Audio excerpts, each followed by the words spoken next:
What is happening, you guys? And welcome to another episode of the Finn's Tailgate.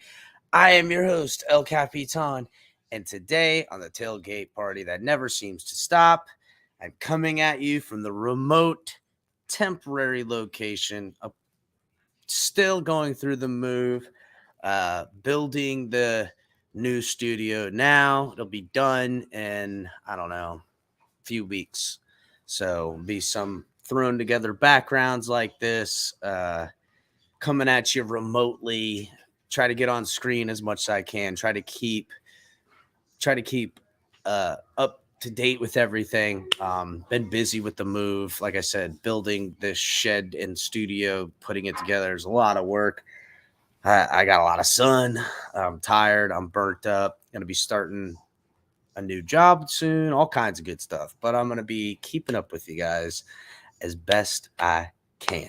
So make sure if you're watching on Facebook, Twitch, and Twitter, come over to YouTube, subscribe to the channel, and hit the like button. And guys, make sure to catch all the great content we have here on the network, starting every week with Talk 7 TMI Tuesdays, live around 9, co-hosted with color commentary or Ali or myself. We mix it up a little bit. You guys can always catch the main man Color doing his thing on Thursdays during the day, filling in, helping me out, doing the team member deal. You guys know how it goes. Saturdays is late night exhale. Ali missed it yesterday. He was super, super sick. We'll get a makeup day from him soon enough. And you guys can usually catch me, El Capitan, every other day of the week. Around 10, maybe we'll do some daytimes. Who knows? A lot of scheduling changes as of now. But also, guys, Cash App, Venmo, The Finn's Tailgate, help support the show, guys. We need all the support we can get. Also, Super Chat is live. Guys, remember, we are partnered with Fanatics. Link is in the description. Buy all your gear using the Fanatics link. We are also partnered with Backroom Collections. I think it's right. Boom, right there. If you use offer code hashtag TFTG, you guys will get 10% off all your purchases through Backroom Collections. Got all kinds of one-of-a-kind collectibles, signed memorabilia out the wazoo. And also, guys, you got our stuff. Link is in the description as well. Get yourselves your TFTG hat, your flag, all of your good stuff. You guys already know how good it fitting to be. So, guys, I've missed a lot, and thank you guys for showing up. All of you that are in here already. What's happening, CT, Molly Mall? What's good, Jose, Chad, FinMily up in here. RL Lyles, what's going on? Trucker Sean, Ryan AP, what's good? Aquavision, Ali, I hope you're feeling better, buddy. Get you back on here as soon as we can. Color, who's I think he's going to be popping in here in the back sometime soon. He was in here a while ago. He said he had a phone call, had to run. We'll see when he gets back. He'll let me know in private chat, I'm sure. 72 Finn's logo. What's good? Bleezy FM. Where you been at, my man? Good, long time no see. What's happening, bro? Joe, what's happening? Joe, FinMily up in here. John, what's going on, buddy? Marino's goat was first, and Chad was right after him. So thanks, guys, for showing up. So, as you guys know, tons of good camp stuff. I got some good articles coming up here I'm going to read. A little bit of video we're going to watch. What's happening, Robert? Yeah, the jacket's pretty straight, right? That's not bad. One of a kind. I forget what it was. It was the 30th anniversary edition. So they only released a certain amount of these. It's for the 72 season, 73 season, perfect season. It was a 2002 jacket they had for the 30th year. So they'll be making probably some more for the 50th year. Maybe I'll get me one of those. So, we get all kinds of good stuff. How about this hat, though? Ooh, this thing's pimp. I like it. Look, we're sponsored by Reebok. When the hell has Reebok sponsored anything in the NFL? It's been a long time. So, guys, always trying to keep the swag game up, new stuff. I'm so excited because once this studio gets put together, it's going to help complete or start for some of the vision I've got for some of the great stuff. Not just the operations studio with how I want it set up with all the memorabilia and things like that, but a couple of other cool things that we're going to bring out of here and, trying to make it fun, trying to make it interesting. And guys, I actually got a recorded video getting released tomorrow at around noon. The members had already had access to it. Make sure you guys check it out. It's a deep dive on Teron Armstead. There's also some other pre-recorded videos that are going to be slow rolling out.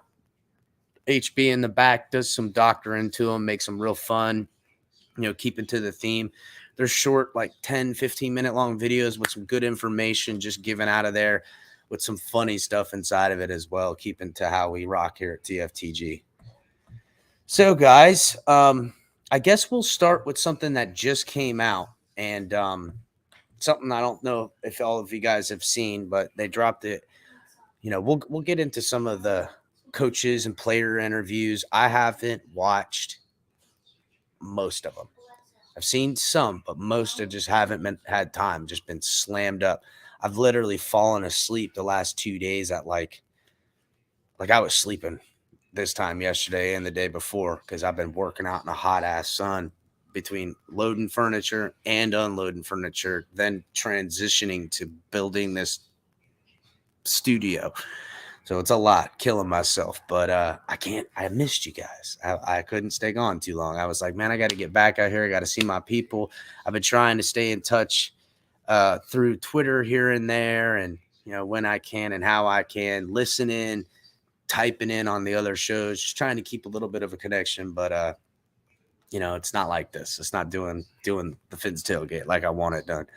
But I want to show you guys this Myles Gaskin video. It's just a little short video. It says Myles Gaskin, heart on my sleeve. I'm gonna pull it up right now.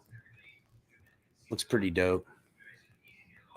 What's up, Mike? Yeah, dog. I'm only gone for a short while. Let's let's pull this up so you guys can check out this little video. And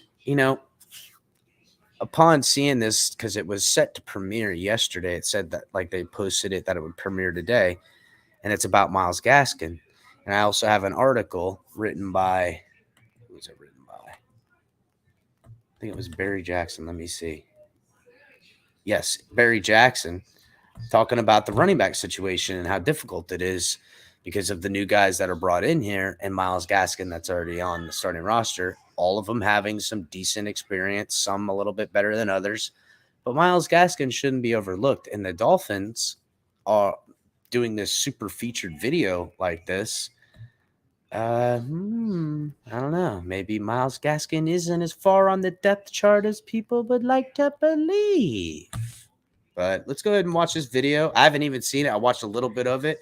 Again, I try to save myself for all the good stuff coming on here. So let's check it out, everybody. Let me know if you guys can hear it in the comment section. I look at like teammates and talk to these ginormous NFL stars. You hear about their stories when they talk about, man, I started diving into mental health, and your guys' clothing brand has opened up my mind. No matter how big you are and what people think about you, everybody's dealing with something. Seattle just mean we can have these conversations when people ask, how did you get this hoodie, or what do these hearts mean? It just starts a conversation. This is gear. The brand has an amazing message, but you can only spread the message if you put it on clothes that people want to wear. And so if we can deliver everyone's favorite product, then you have something special. That's our goal, is to change the world. It's not to get clothes on people's bodies. It's to change the world with the clothes.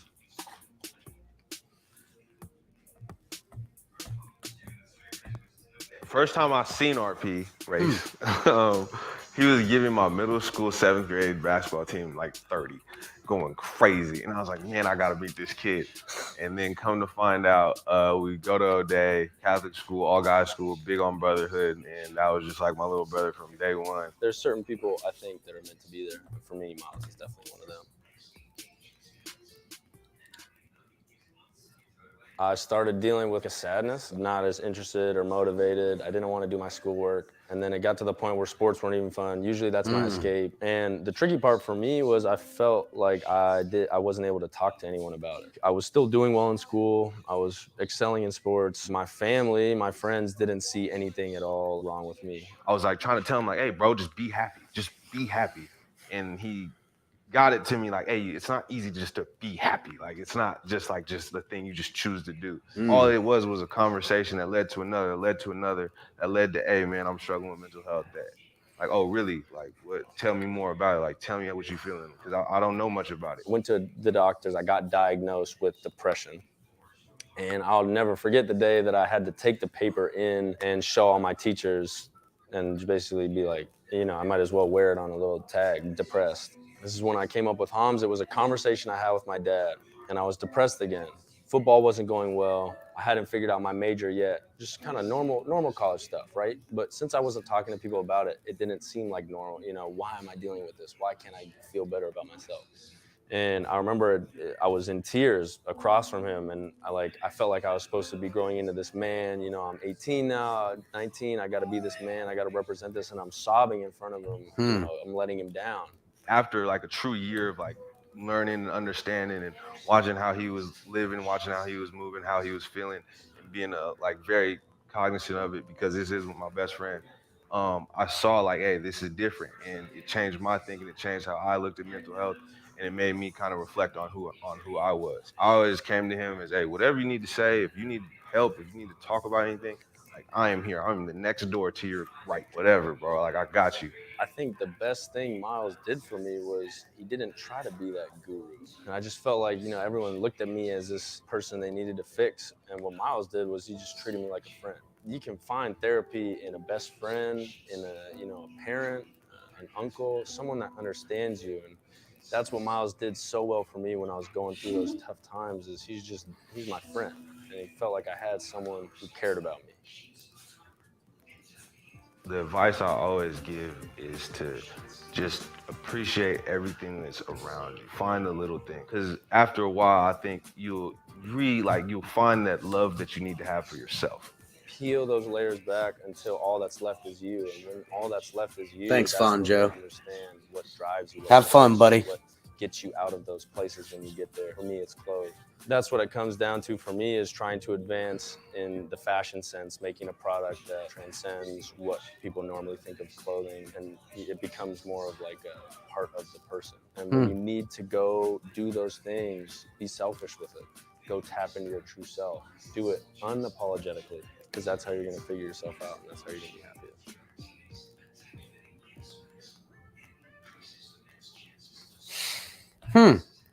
Well, I'll be honest. I had no idea what that was going to be about, but powerful message. Seems like some good stuff for Tonk 7 TMI Tuesdays. I'm guessing that Hams is probably going to be, I would venture to say, it would be Miles Gaskin's cause for cleats, right? That's got to be his new, at least his new one, if not the one he already had. I don't know. We haven't looked that up. But mental health, good thing. We celebrate a lot of that. We push good for that good stuff, man. That was pretty dope video. I had no idea what it was about. Yeah. All right. So let me get to that article we had from Barry Jackson in the Miami Herald, with Miles Gaskins on the mind. Real quick. He writes, well, he titles it Dolphins face tough call, but good situation with 4 experienced starting backs. So Barry Jackson's a new article out of the Miami Herald, guys. Make sure you guys are supporting the Herald. Great place. In the blink of an offseason, the Dolphins have gone from being a team that can't run for its life, averaging a puny 3.5 yards per carry, second worst in the NFL, to boasting 4 experienced starting running backs, including the league's active leader in yards per carry, and a guy who finished 6th last season in that category. The revamped room is so deep that Miles Gaskin can go from the starter in 2021 to not even making the team. So, will ego be an issue with this group? With any of its 4 players, Chase Edmond, Raheem Mostert, Sony Michel, Gaskin, can make a case to start. It's no egos, Edmond said on Thursday. I'm a team first guy. I do what I'm asked to do. If I can continue to exceed expectations, I want to see my brothers ball. I want to see them get paid. We're all in the business for the same reason, to take care of our families. There's no ego in it for me. Only 6 teams last season averaged less than 4 yards per carry, and only one of those 6 teams made it to the playoffs. Las Vegas made it to the playoffs. Since then, the Dolphins have added a player in Mostert, whose average is 5.7 career rushing yard average, would lead every active NFL back if he had enough carries to qualify. They added also Edmonds, whose 5.1 carries per average last season was 6th among all backs with minimum of 100 carries. They also added Sony Michel, who averaged 5.7 and 4.1 yards per carry the last 2 seasons. Edmonds and Moser are the 2 top candidates to start, and nobody would be surprised if Edmonds gets the nod. But Moser has one advantage: his experience playing a wide zone running scheme when he worked with McDaniel and the 49ers the past 5 years. Just getting to know him and getting to know his story, him starting as a GA in multiple places under Kyle Shanahan tree and then working his way up. It's beautiful to see him be able to run a team and run it efficiently, Mostert said. I'm excited for him, honestly. I wouldn't be here without him. We're always talking. He's always saying, "Hey, Raheem, I wouldn't be here without you, man." I'm saying to him the same thing. That's just the relationship we have, and the relationship that is going to build and manifest into other players. It's going to be an awesome thing to see. Mostert seemingly has regained his speed after last September's season-ending knee injury. He was timed as the fastest player in the NFL on Friday. hold on. He was timed as the fastest player in the NFL on the team. He was timed as the fastest player on the team on Friday. And when McDaniel told the team that Moser wasn't given a loud ovation, Edmonds, by contrast, said he hasn't had much exposure to the wide zone scheme, either during his college career at Fordham or the 4 years he was with the Arizona Cardinals. Real quick, before I continue on with this article, essentially, I guess the fastest guy on the team the fastest guy on Friday was Raheem Moser. I guess that knee injury is pretty good now. So he must be healthier than they led on to believe. I know he said he was ready to go active and everything, but I thought they were going to slow roll it out a little bit more. Seems like he is golden. So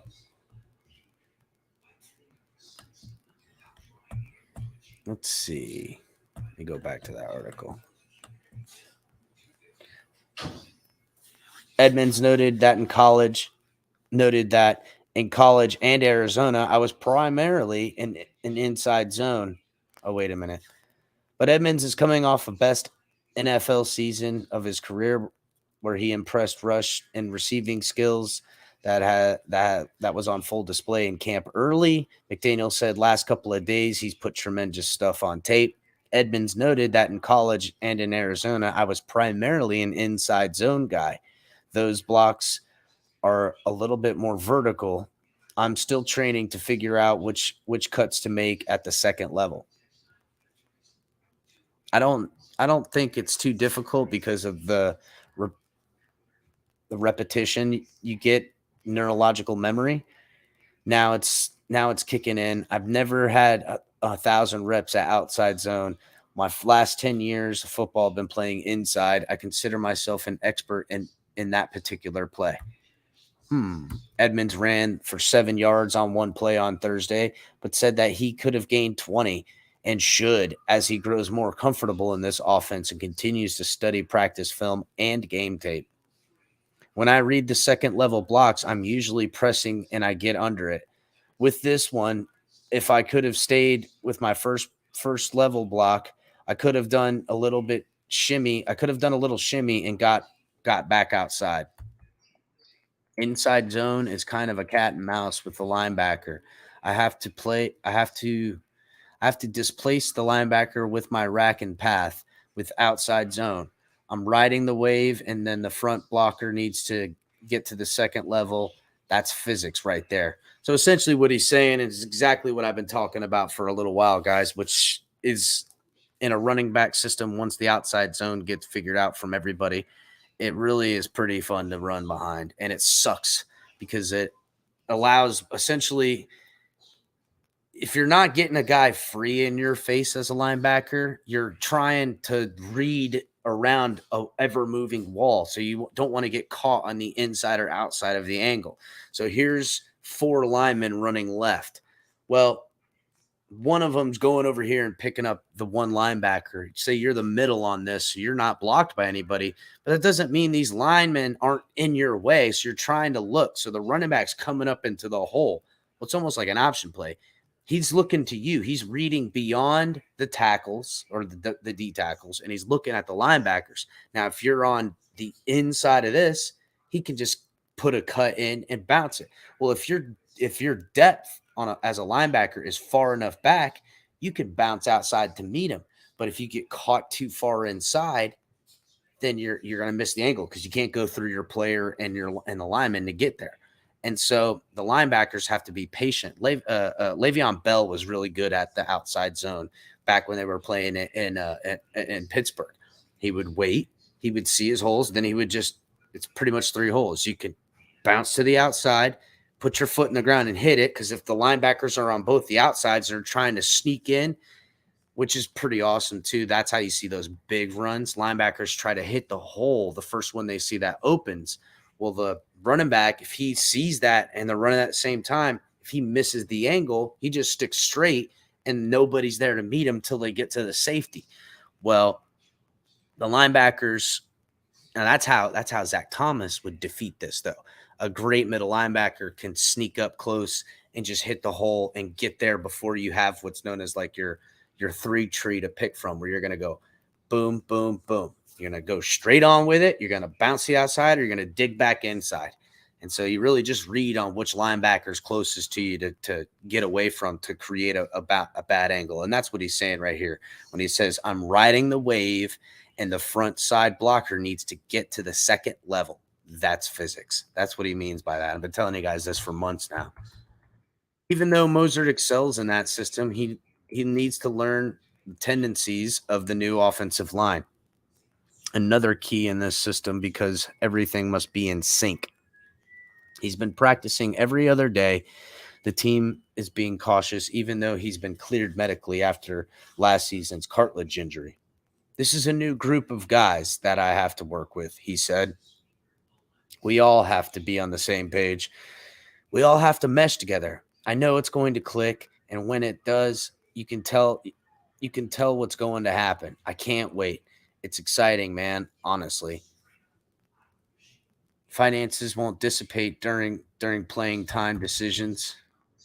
Won't dissipate playing time decision because it's worth noting that Edmonds is earning the most in the group at $6.1 million this season between his salary base and bonuses. Moser is coming off a serious knee injury. He's making 3.1. Michelle is getting 1.75, and Gaskins is due to make 2.5, but that's not a guaranteed. And he stands at risk of being traded or cut. Talking about Gaskin, which could still happen. Gaskin got 173 carries for the Dolphins last season, along with 49 receptions, but he only averaged 3.5 yards per rush in 17 games with 10 starts. Edmonds had a career high in 116 carries last season, along with 43 receptions in 12 games with 11 starts for Arizona. Michelle had 208 carries and 21 receptions last year with 17 games with 7 starts for the Rams. His career high in carries is 247 with the New England Patriots in 2019. The camaraderie has been good, Michelle said on Saturday for the running backs room.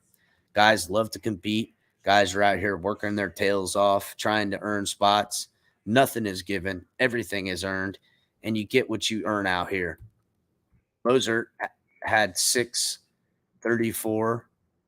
He had 634 and 137 and 104 rushing attempts in his 4 seasons with the Niners.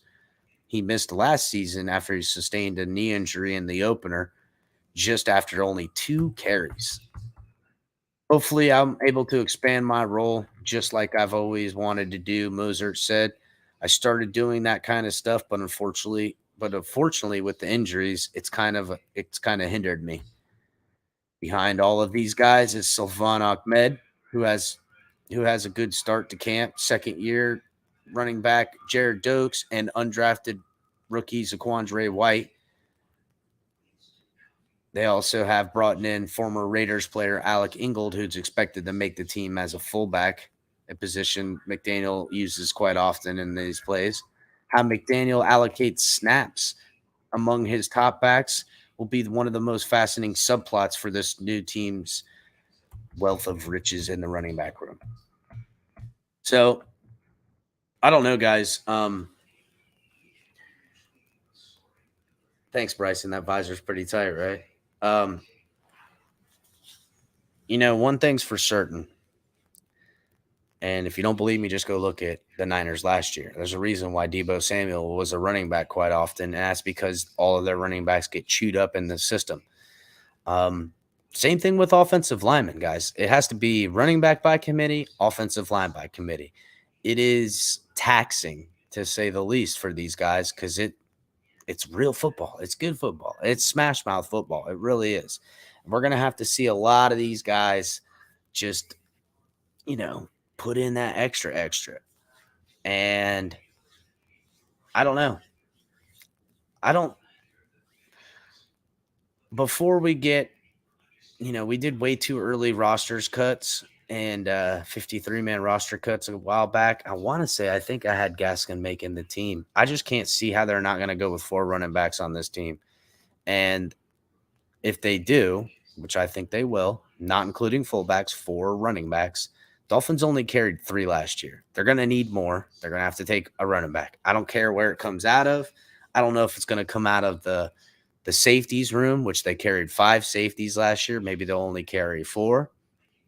The corner room, which they carried 7 corners last year. I doubt they'll take one of the corners. You need a lot of corners in this league.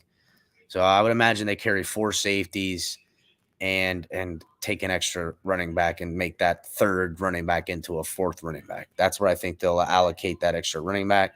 And by doing that, it will help alleviate the problem that they're going to find. And that's running backs will be nicked up, injured, or out for the season. And they're going to need guys to do that. So we need these guys to click in the running game early and often. And that's just the key. It really is. It's something I think up until recent memory, with us getting a young quarterback and us wanting to see an air attack and everything like that out of Tua, especially because there was a lot of selling to Tua as far as how many passing yards and passing touchdowns he had and all that good stuff. But before then, I think us Dolphin fans, even during the Tannehill era, is like, God, man, wouldn't it be nice to just have like a ground and pound running game, just grind out football games and just put it on them in that way. You know, you got that South Florida heat. You got to use it to your advantage. And a hard running game early in the season is you just get people to go, God, I'm just sick of this guy punching me. You know, you're sucking wind. You get hit in your chest. That's hard to handle. It sucks. Played football in South Florida my whole life. It sucks when you're trying to catch a breather and you're catching a helmet right to the chest. Just, oh, man, it's terrible. So, you know what's funny, Curtis? I see what you're saying here. Color sent the text message to me about saying, man, did you see Mike Gesicki's thing? Didn't he look kind of pissed off? And so I'm actually going to pull up Mike Gesicki's interview right now because like I said, I haven't watched everything and I want to see what you guys are talking about. And there's been some rumors going around that for quite a while now that Mike Gesicki's time on this team is a ticking. And I mean, let's be real. He doesn't necessarily fit the scheme so much. And maybe, I don't know, maybe he doesn't believe in the quarterback. Maybe he doesn't believe in the scheme. Who knows? I would like to get some draft capital back for him. Let's go ahead and pull up this Mike Gesicki interview. I want to see what y'all's be talking about. I'm going to read his body language right now. Now, mind you, everybody, okay, everybody, that Mike Gesicki is not kind, nice, or chit-chatty with the media. This is a fact. He's snarty to him, to say the least. And then also, you know, it's hot as shit out there. And after running around and doing all this, and you got things you want to do, and you got to come up here and stand and humor these guys, probably ain't the funnest thing to do. It's hot as hell. I'm standing out here in the heat, and I got to answer this asshole's question. Granted, it's part of the biz, but I'm just taking all that into my consensus as I go to listen to this. Now, I will read extra into it, though. So let's see what Mike Gesicki has to say. Well, Mike, after seeing this offense and being a part of it with all the weapons, how excited are you about what could evolve from this offensive group?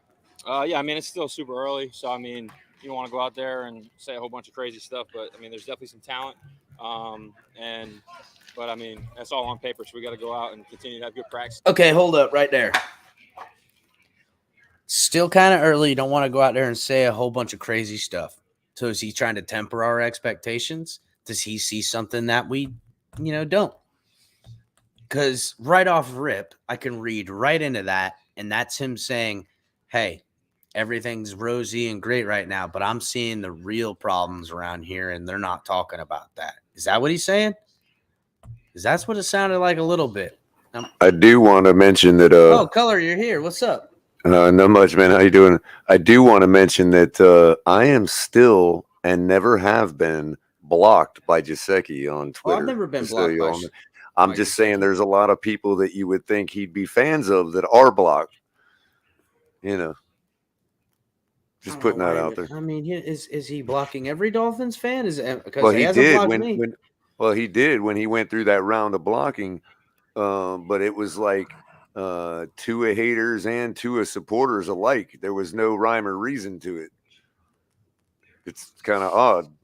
It was like a mass blocking. Dudley got blocked. Yeah. Ali, Doug Yeah. got blocked.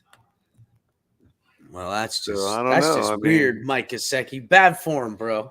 You block me, I get it. He goes, I don't Right. want that. I would have thought I would be if I he don't was want a nothing to do huge. with those TFTG guys, bro. They're out here stirring up everything, kicking Well, hornets not only nests that, in the but if he friggin' was Bills community. if he was a staunch supporter of you know who, then I would assume that I would have gotten blocked. You know what I mean? John says he can't block. He did Nice, say John. he was practicing his blocking a lot in the offseason. All right, well let's finish this up. I'm gonna get back to it. So let's see what we got going on here. And we'll see what it looks like on September 11th when it matters. Mike, I thought they said Tua can't throw the deep ball, right? You guys said that. I didn't say that. Looked like 55 yards in the air to me. Looked good to me. I never said anything bad about him.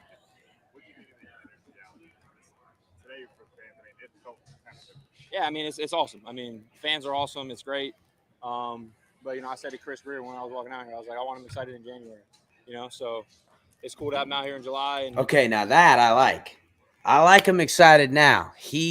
This sounds like extra competitive. Maybe it's a little salty, Gesicki, but think of it. He's gone through the Adam Gase era, the Brian Flores, whatever went on in that nonsense there, and now here he is buying round 3 of crap as a player too. This is going to be it. We're going to get you next year. This is going to be a great year for your career, Mike Gesicki. He's a man too. He's his own person. He got shit that he needs. He got a family. He just built a nice house up in New Jersey. We know where it's at. And, got a wife and got a whole family kicking. And I'm sure you're going to start, having some kids. Maybe his old lady's pregnant now. I don't know. I'm sure a lot of these guys got pregnant old ladies and nobody knows nothing about. So there's a lot of personal things that go on. He could be a little pissed. He wants his money. And he's telling Chris Greer, I like this, but I want to be playing in playoff football so people can see the best Mike Gesicki on prime time. And I feels that. I like that a little bit. I think everybody's fans are excited in July, so we got to keep working and keep putting our head down and get to work because everybody's excited right now. Everybody's optimistic. We got to go out and perform and keep them excited and give them something to cheer about. Which hell yeah, it's been a while since we give them that. Hell yeah, Mike. Yeah, like I said, there's a lot of talent. Definitely looks good on paper, and we're coming out here and putting in the work, and we got great coaches and great players and all that kind of stuff. But we got to go out and do it. We got to go out and make plays and continue to build off of good days of training camp. It's only day 4. There's no pads. It's a whole different world once you go out and you play real football.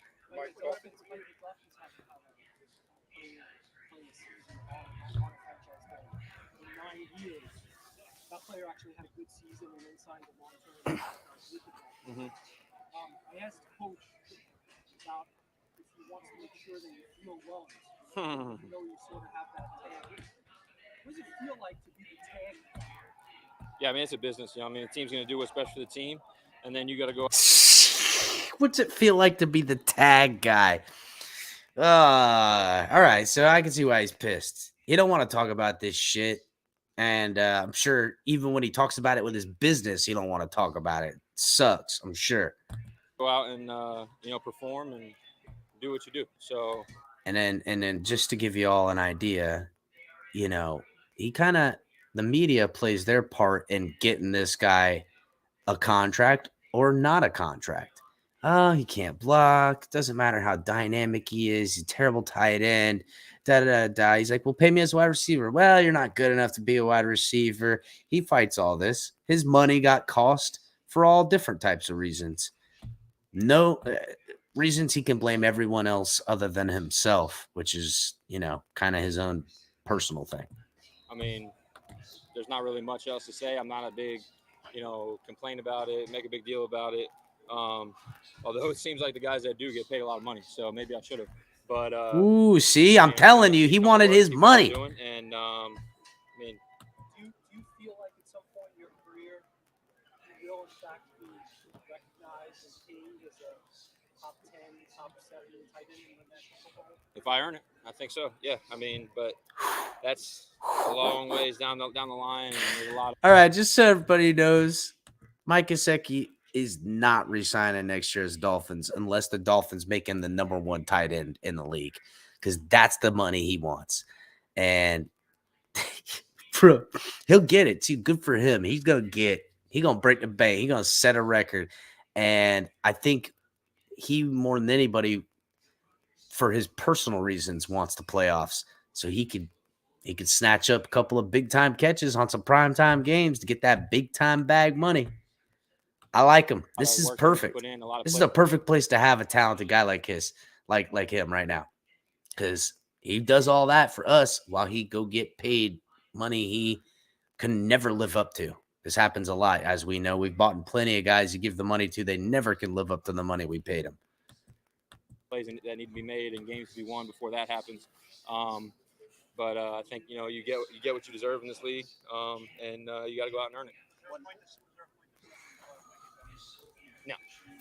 And did that upset you at all? No. Mike, coach says that you're really looking forward to showing that you can block.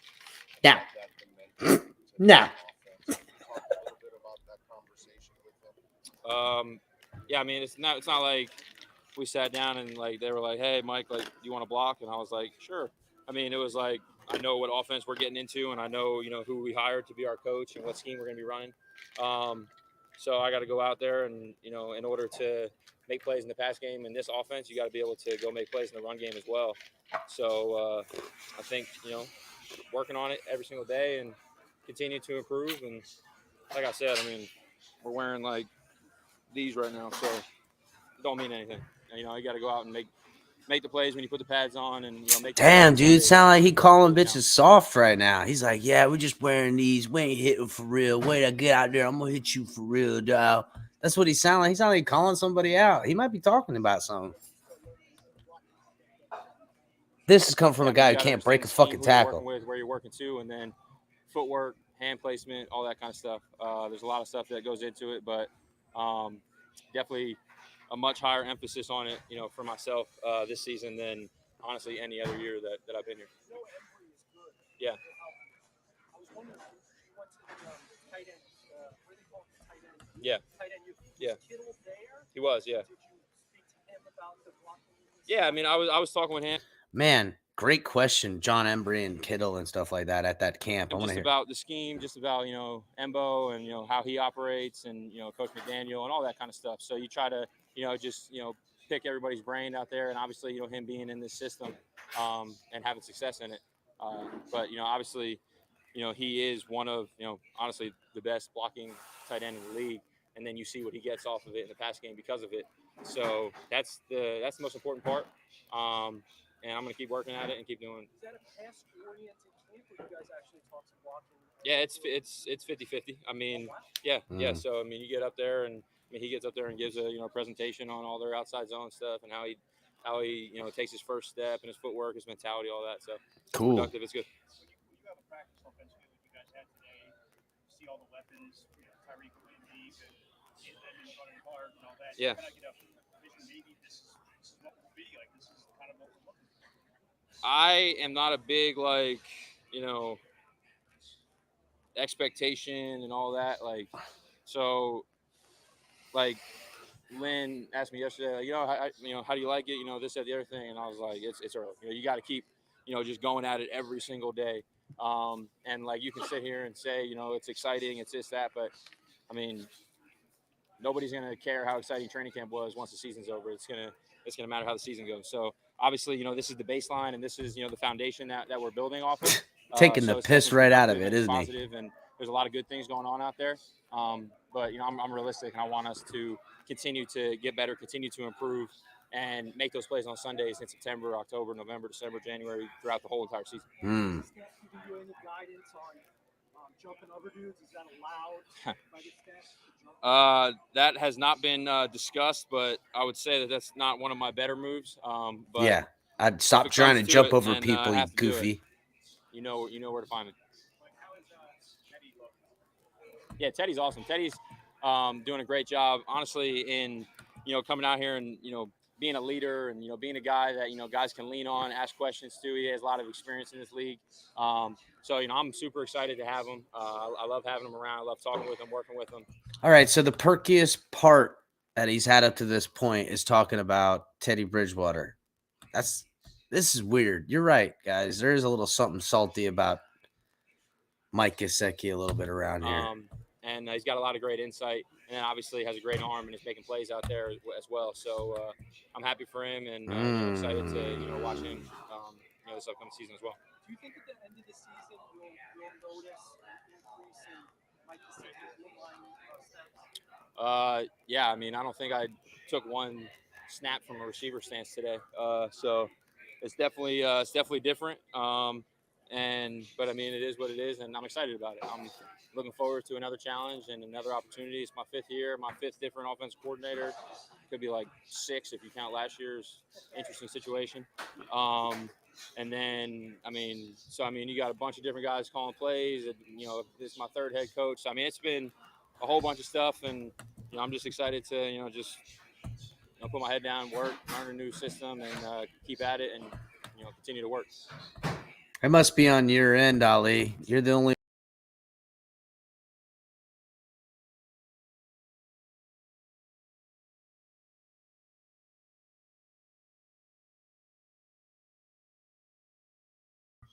Whoops, my fault. Ali, that must be on your end. You're the only one who doesn't have audio, from what I could see. But yeah, I don't know. That was kind of. I know how Mike Gesicki kind of gets. He gets a little snooty with the media guys, and that's fine. I get that, but yeah, Brandon. I don't know. I don't think he was any different than usual, Brandon. I kind of agree. He plays that game. I kind of like his intensity there a little bit. He was basically saying, "Hey, I want this kind of feeling at the end of the year, like still in the playoffs." All this other stuff. I will read a little extra into it because his happiest part was talking about Teddy Bridgewater. And they asked him early about, the big bombs and stuff, which he was like, you guys were the ones that said that he can't throw it, not us. So he's always been supportive of Tua. I don't want to make it seem like he's not supporting Tua. He was one of the guys loud and about supporting Tua last year during the season when there was a lot of, talk about getting Deshaun Watson and whoever else. So that's where my confusion lies as to why I'm not blocked. Just say. I don't get you. Well, at the time he was blocking everybody, I wasn't the biggest Tua fan at that time. You know what I mean? Like, maybe you didn't tag him in stuff. Given who else he decided to block is what I'm saying. Like, he blocked a bunch of Tua fans too. That's what confused me. Listen, I was very critical of Tua towards the end of the year, and rightfully so. I'm sorry I didn't say anything that wasn't true. Sorry, guys. Not only that, like it, but not only that, but bro, I've been like pumping Durham Smythe over him for all offseason, bro. Well, listen, he pumps up Durham Smythe too. I don't think he has any problem with that. Maybe that's why maybe that's why he likes me. Maybe I helped Durham get his contract. Maybe we've been helping Durham this whole time. I think look, reminding the business of his stats, whatever, bro, whatever. All right, so speaking of how much he loved Teddy Bridgewater a little bit, Teddy Bridgewater had himself a little media thing. Teddy bear and stuff. Love that, ma. We'll pull that video up next. We'll watch that. If I can get it to go. Boom. Shaka my laka. Flocka. Get the fans going. with the Fun Factory. Um, I know, Green yeah, Rat. it's You great saw that competition out too. here, man. No Guys reps at wide competing at a high receiver. level. It's great to be a part of. How it feel to be back home, man? It feels great, man. It still feels surreal a little bit. You know, I wake up in the morning, it's like, man, I got to sleep in my own bed and come to work. So it's great. Grateful for this opportunity.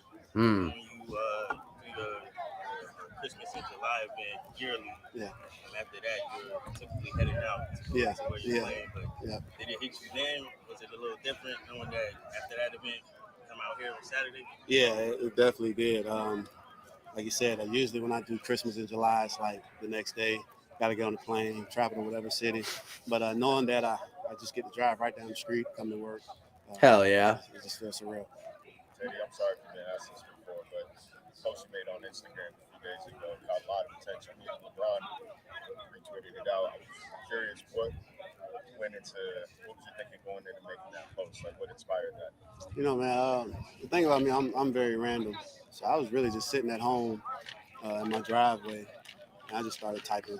I always post it on Facebook.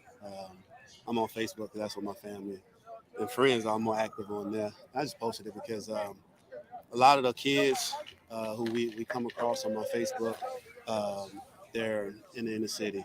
They're playing football, playing sports, or even if they're not active in sports, they're looking up to different people. And sometimes we misuse our platform, Hmm. but I'm not saying everyone does. But so it was just something that just came to mind. I just started writing, hoping that if it could get to one athlete or one teenage athlete, is doing this job. I feel like a lot. What if anything surprised you about the reaction to what you said? I really didn't realize that it went viral until like the next day or something like that. I was working out, and my QB coach OB, he was like, If "Man, this that went post you put viral, out I went haven't viral, seen and it. Do you everybody's guys know talking what about he's it." talking about? When I post on Instagram, I post and get off. I'm not really an Instagram guy, so yeah.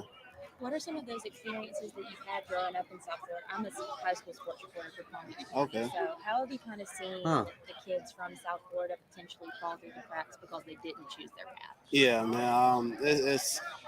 It's so easy to be influenced, Hmm. nowadays, especially with what you're seeing on social media, what you're seeing on the television. It's so easy for the kids to be influenced by the wrong thing, but it's also so easy for them to be influenced by the right thing. So just growing up down here, I've seen the good, the bad, the ugly, the pretty. Thanks, Um, Curtis. I'm happy that I'm in the position that I'm in. I'm happy that I'm able to, drive through the communities, drive through the neighborhoods, and give my story and remind them that I walk those same sidewalks, attended some of those same schools, live on some of those same streets that they live on, and just give them hope. You were at Tutu Aqua's event a few weeks ago. A couple of your teammates came out. How was that experience like being Hmm. at Hadley Park? I was great, and I'm proud of Tutu for putting together such a great event, bringing all the schools, or most of the schools from the inner city together at such a young age and so early in his career. Did it at Charles Hadley Park where he spent his Optimist days. It was great just to see everyone on the same field, getting along. It's such a great event. And you're a bunch bar cowboy Yeah, yourself, so yeah, can we expect to see you at some of those games that they have upcoming this year? yeah, definitely. I'm very active at Bunch Park. I was out there last night at the practice. So you could definitely look for me, Friday nights at Northwestern games, Saturdays at Cool. Bunch Park. And a Hell big yeah. conversation that's been going around recently is how black quarterbacks are talked about and perceived in the media. Do you have any thoughts on that?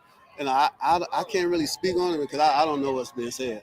I can't speak on something that I don't know what's being said. But I can say as a black quarterback that you know it- it's a unique opportunity, and I'm grateful that I've been given this opportunity. Because there might be another Teddy Bridgewater playing down the street at Bunch Park, Hell yeah. Glen Cherry somewhere. Um, so I'm happy that I got this opportunity to just pave the way. The social media comments that you had kind of, I don't know if you were asked that before, I'm sorry, I'm repeating the question. Were you surprised by how big it got? I mean, it was a national conversation. Yeah, it surprised me a little bit, but But I'm Teddy Bridgewater, bitch. That's what you should have said, Teddy. But that ain't your deal. I got you. Nah, I ain't surprised. Shit. Why was They best be talking Teddy. What you know, Dow? Like I said before, there's so many teenagers who are easily influenced by what they see on social media, what they're seeing on television. So just to give them reassurance that it's okay, to do the right thing. Yeah, it's looked down upon, things like that. But like I grew up with a group of guys who went left, and they made sure I didn't go left with them. So it's like, yeah, I was around them, but at the same time, hey, I tell you can't be around us. Go to football practice, that type of stuff. So nice. I'm just basically trying to remind them that it's okay to do the right thing. All right, sir. Thank you. Yeah, being cool is being cool, not trying to act cool. That's what he should have said. Yeah, 386 Finn. Miami loves him. What's not to love about Teddy Bridgewater? Lack of arm strength, I guess. If he had a little bit more zip on that football, maybe I'd love him a little bit more. He is a great backup to have on this team. I'm happy to have him. Things fail or Tua gets injured and he has to come in relief. I feel comfortable enough for Teddy Bridgewater to do well enough to stay competitive in this football team and not miss a beat. There's not a lot of unknowns with a guy like Teddy. I don't think you're going to see Teddy Bridgewater on the 6 o'clock news doing some bad stuff or catch him in a strip club, in a fight. That ain't a Teddy Bridgewater. Nah, he's a good dude, man. Great dude. Yeah, Bo, I seen that it was actually Jordan Phillips that he got pushed all up on in that thing. I don't know. That's my boy, Jordan Phillips, man.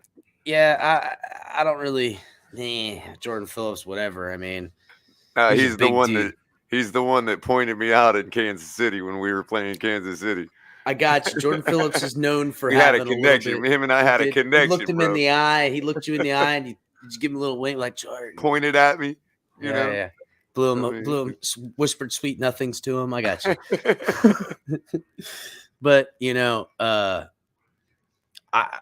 I think this is a further indictment on what Color and I mentioned about Josh Allen before. He's feeling himself. He's like, yeah, I'm top flight quarterback of the world, Craig. Not just the parking lot, but the world. So he's feeling himself. He's not just backyard football no more. Now he's thinking, I'm the next Aaron Rodgers. I'm the next this. I'm the next that.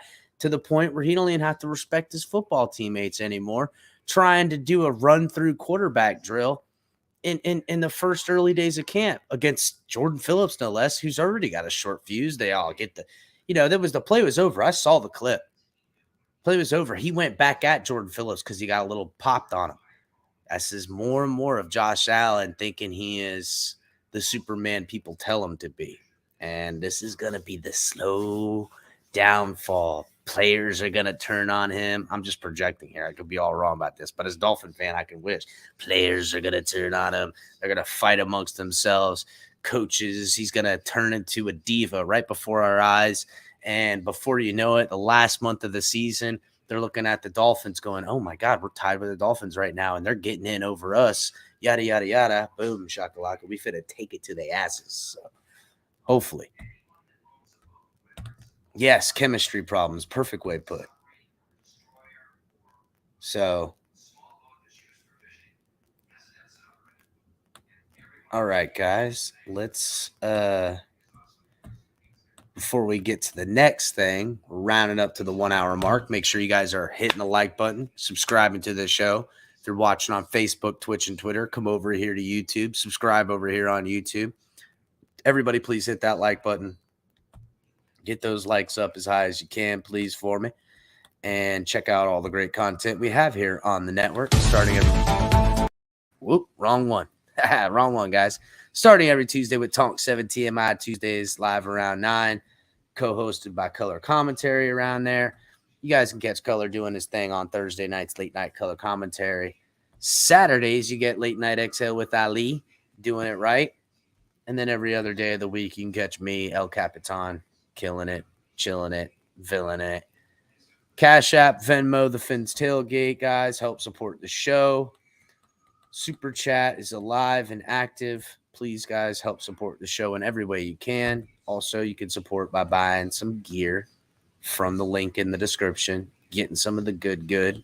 Make sure to get yourself a TFTG tailgating flag when you can. Also, guys, buy yourself some your own gear from Dolphin Swag, from Fanatics, link in the description.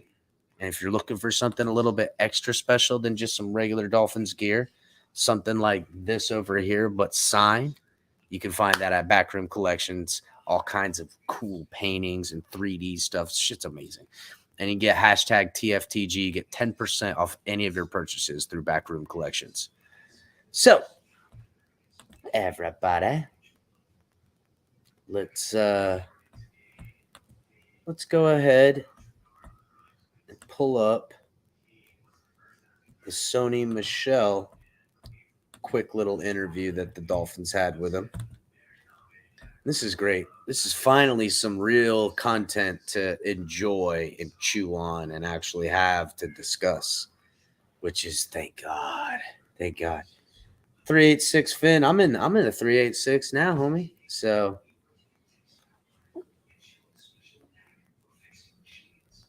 nah.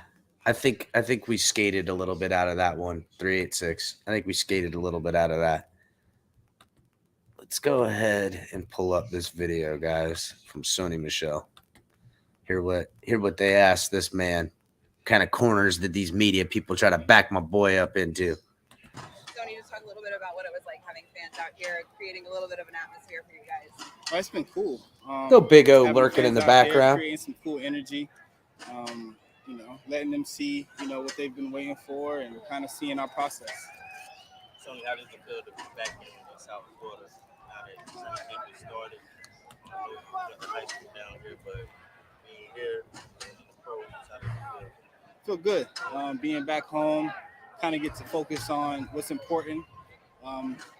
Being home, you really have no outside distractions if you look at it from the right perspective, because everything is already taken care of. You have your right support system already in place, and you can kind of just focus on ball. Being away, I know you want to go New England, having an opportunity to grow as an individual. Could you speak on that? Having an opportunity to grow, being away from home? Being in different places, being in different organizations, well-respected organizations, it definitely helped me be a professional as far as building a schedule, knowing what I need to do to be my best on the field and off the field, being around guys, being around leaders, and really just being around so many different people kind of helped me become who I am today. How excited are you to start facing off against New England? I'm excited. It's always a great opportunity when we get a chance to play some football. New England is a good team. They've always been a good team, and I'm excited for some good competition. Some reunion? They ain't been that good. For the running back room, how's the camaraderie? The camaraderie been good. Guys love to compete. Guys are out here working their tails off, trying to earn spots, and that's what it's all about. Because nothing is given, everything is earned, and you get what you earn out here. And you and Teddy Bridgewater are both South Florida guys. So did you hear his comments earlier this week about encouraging players to choose their path? Definitely. Do you have any take on that, being from down here yourself? I 100%, back him up and agree with what he said. We're in a special position. We're blessed to be in this position, and it's our job to serve as leaders, to lead by example. I know you were at Hadley Park a couple weeks back with Well, how was that atmosphere with the kids?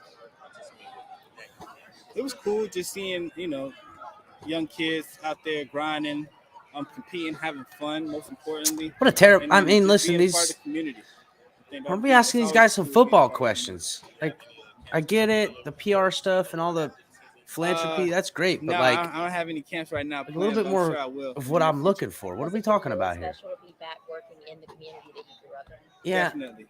It feels All great. right, that's enough of that. I'm glad that he's working in the community. That's dope. That's awesome. These are puff piece writers. That's not what I want to hear. I want to hear him about the zone blocking and how the line's looking with the zone and how Tua's like. That's what I want to hear. I don't want to hear. I want to hear this stuff, but like, that's more a Talk 17 TMI Tuesdays we do to Cause for Cleats. I'm glad he's doing a lot of this stuff. I hope they hype it up a lot, but they're literally sitting at practice talking to one of the running backs. I mean, maybe little bit of context of what the hell's going on with the football aspect. I don't know. Maybe I'm being a little bit too much extra. I don't know. Am I wrong, guys? Am I wrong? I don't know. Tell me in the chat. Oh man, I want to hear from Melvin Ingram. I think they. Oh no, let's go to Emmanuel Ogba. It's only 3 minutes long. We know Emmanuel Ogba gonna give us some good. At least he's funny as hell too. Let's get some of Ooh.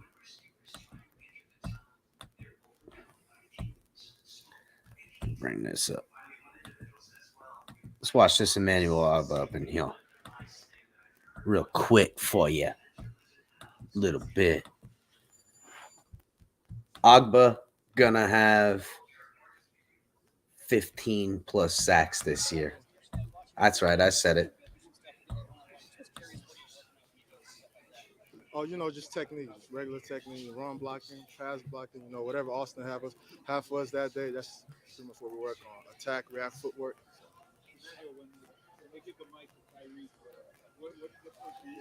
I know he was gonna go crazy. That's what he does. I knew he was gonna get the crowd pumping, and that's what we needed to get the practice going. So.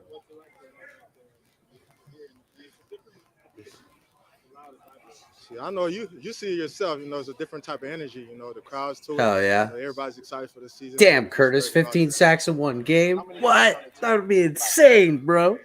I used to be able to go back, but I don't know if I can do it no more.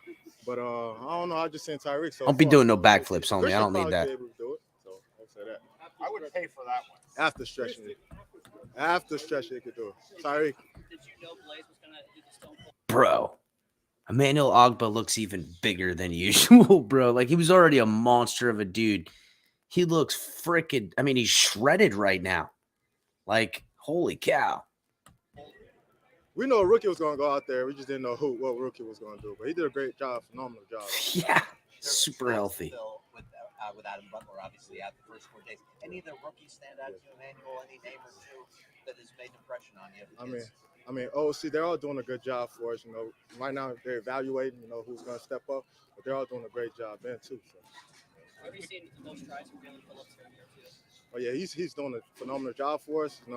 He's getting better every practice. He has that mindset to be great. So I just need improvement every practice from him. That same consistency he started during the spring. So. You have a sense early on in his rookie year that he had this kind of, obviously we saw the production in the field last year, but out here in the practice, it seems like he's going to take it up. Oh yeah, we know he knows it. He has a lot to prove. So you just gotta take it one step at a time and one game at a time.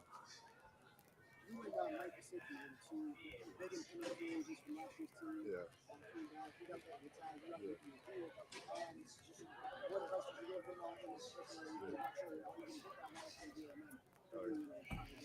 I said the first one that hit me up when he got that tag, he was like, "You're welcome." That's what he told me. So yeah, Mike's a good dude. I'm rooting for him. I hope he get what he deserves. We are going out there. Just something to prove this year.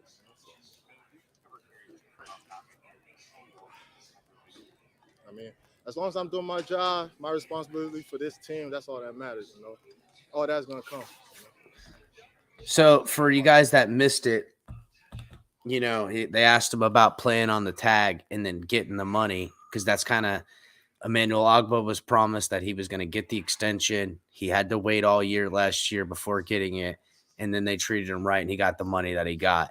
And he said that he did talk to Mike about it. So maybe Mike's just playing, I want to not only get it, I want to show you why I'm going to earn it as a Dolphin. Maybe this isn't talk of Mike, trying to get off team. Maybe this is talk of you're going to pay me next year, and you're going to see why, especially when we get into the playoffs. I'm going to be mossing fools and winning football games. Now, whether he does that or not is yet to be seen, but I like the attitude. Like, everybody's talking about whether two of you throw deep or not, whether Iggy can cover or not, whether you can be a full-time defensive end. You got your contract last year. The idea of, mentioned many times, you got to go out there and prove yourself. Yeah. That chip, that constant hearing of people criticizing you. Bro, he got veins in places I didn't know motherfuckers got veins. you're always gonna have doubters. You're always gonna have somebody say, "Oh, you can't do this, you can't do that." You just gotta go out there and prove it year in and year out. What you did last year doesn't matter anymore. It's a new year. It's a fresh start for literally everybody. Agba looking legit. I can't. Can you? I mean, our pass rush, we should be able to get it with 4 guys this year. Still dialing up blitzes. That's what's great about the zero blitz. But we're going to show the zero blitz, and then we're only going to bring 4 and still be able to get home because we're going to be bringing in guys that are fresh. Ingram, Agba, Phillips, Van Ginkel, all 4 of these guys are going to be coming off the edge. And don't be surprised when you see Christian Wilkins play inside, outside on that as the D end pass rusher in a few of these scenarios, trying to do them right in a perceived contract year. Hopefully they'll scheme a little bit of that up. So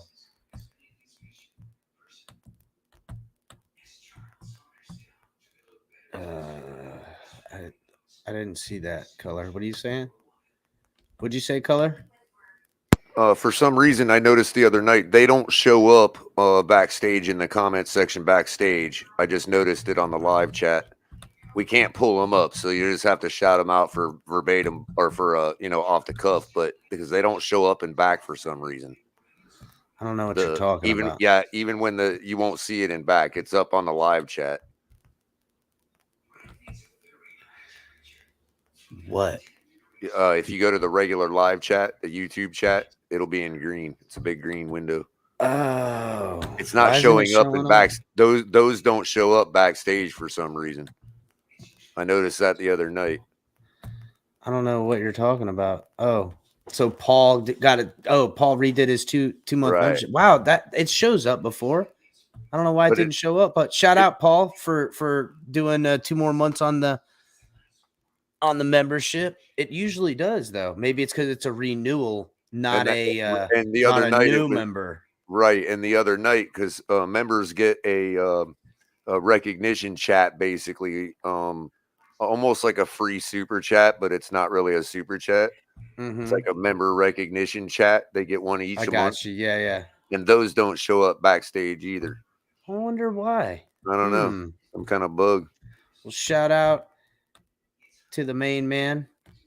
Paul getting the 2 months more on the membership. We appreciate it. Go ahead and check out that video. I'm going to be releasing another video tomorrow. So, no, I haven't seen how big Raekwon Davis looks. I can't wait, bro. Raekwon Davis was already a freaking mountain of a man. If he got bigger than that, telling you, everybody looked like they got extra food in over the offseason trying to bulk up, which, hey, get me some. Needs that on my football team. Give me a bunch of freaking monsters. That's what I want. I did see a little bit of that Noah Igbenogany interview. Noah looked a little beefy too, man. He looked a little bigger. Let me pull up this Melvin Ingram.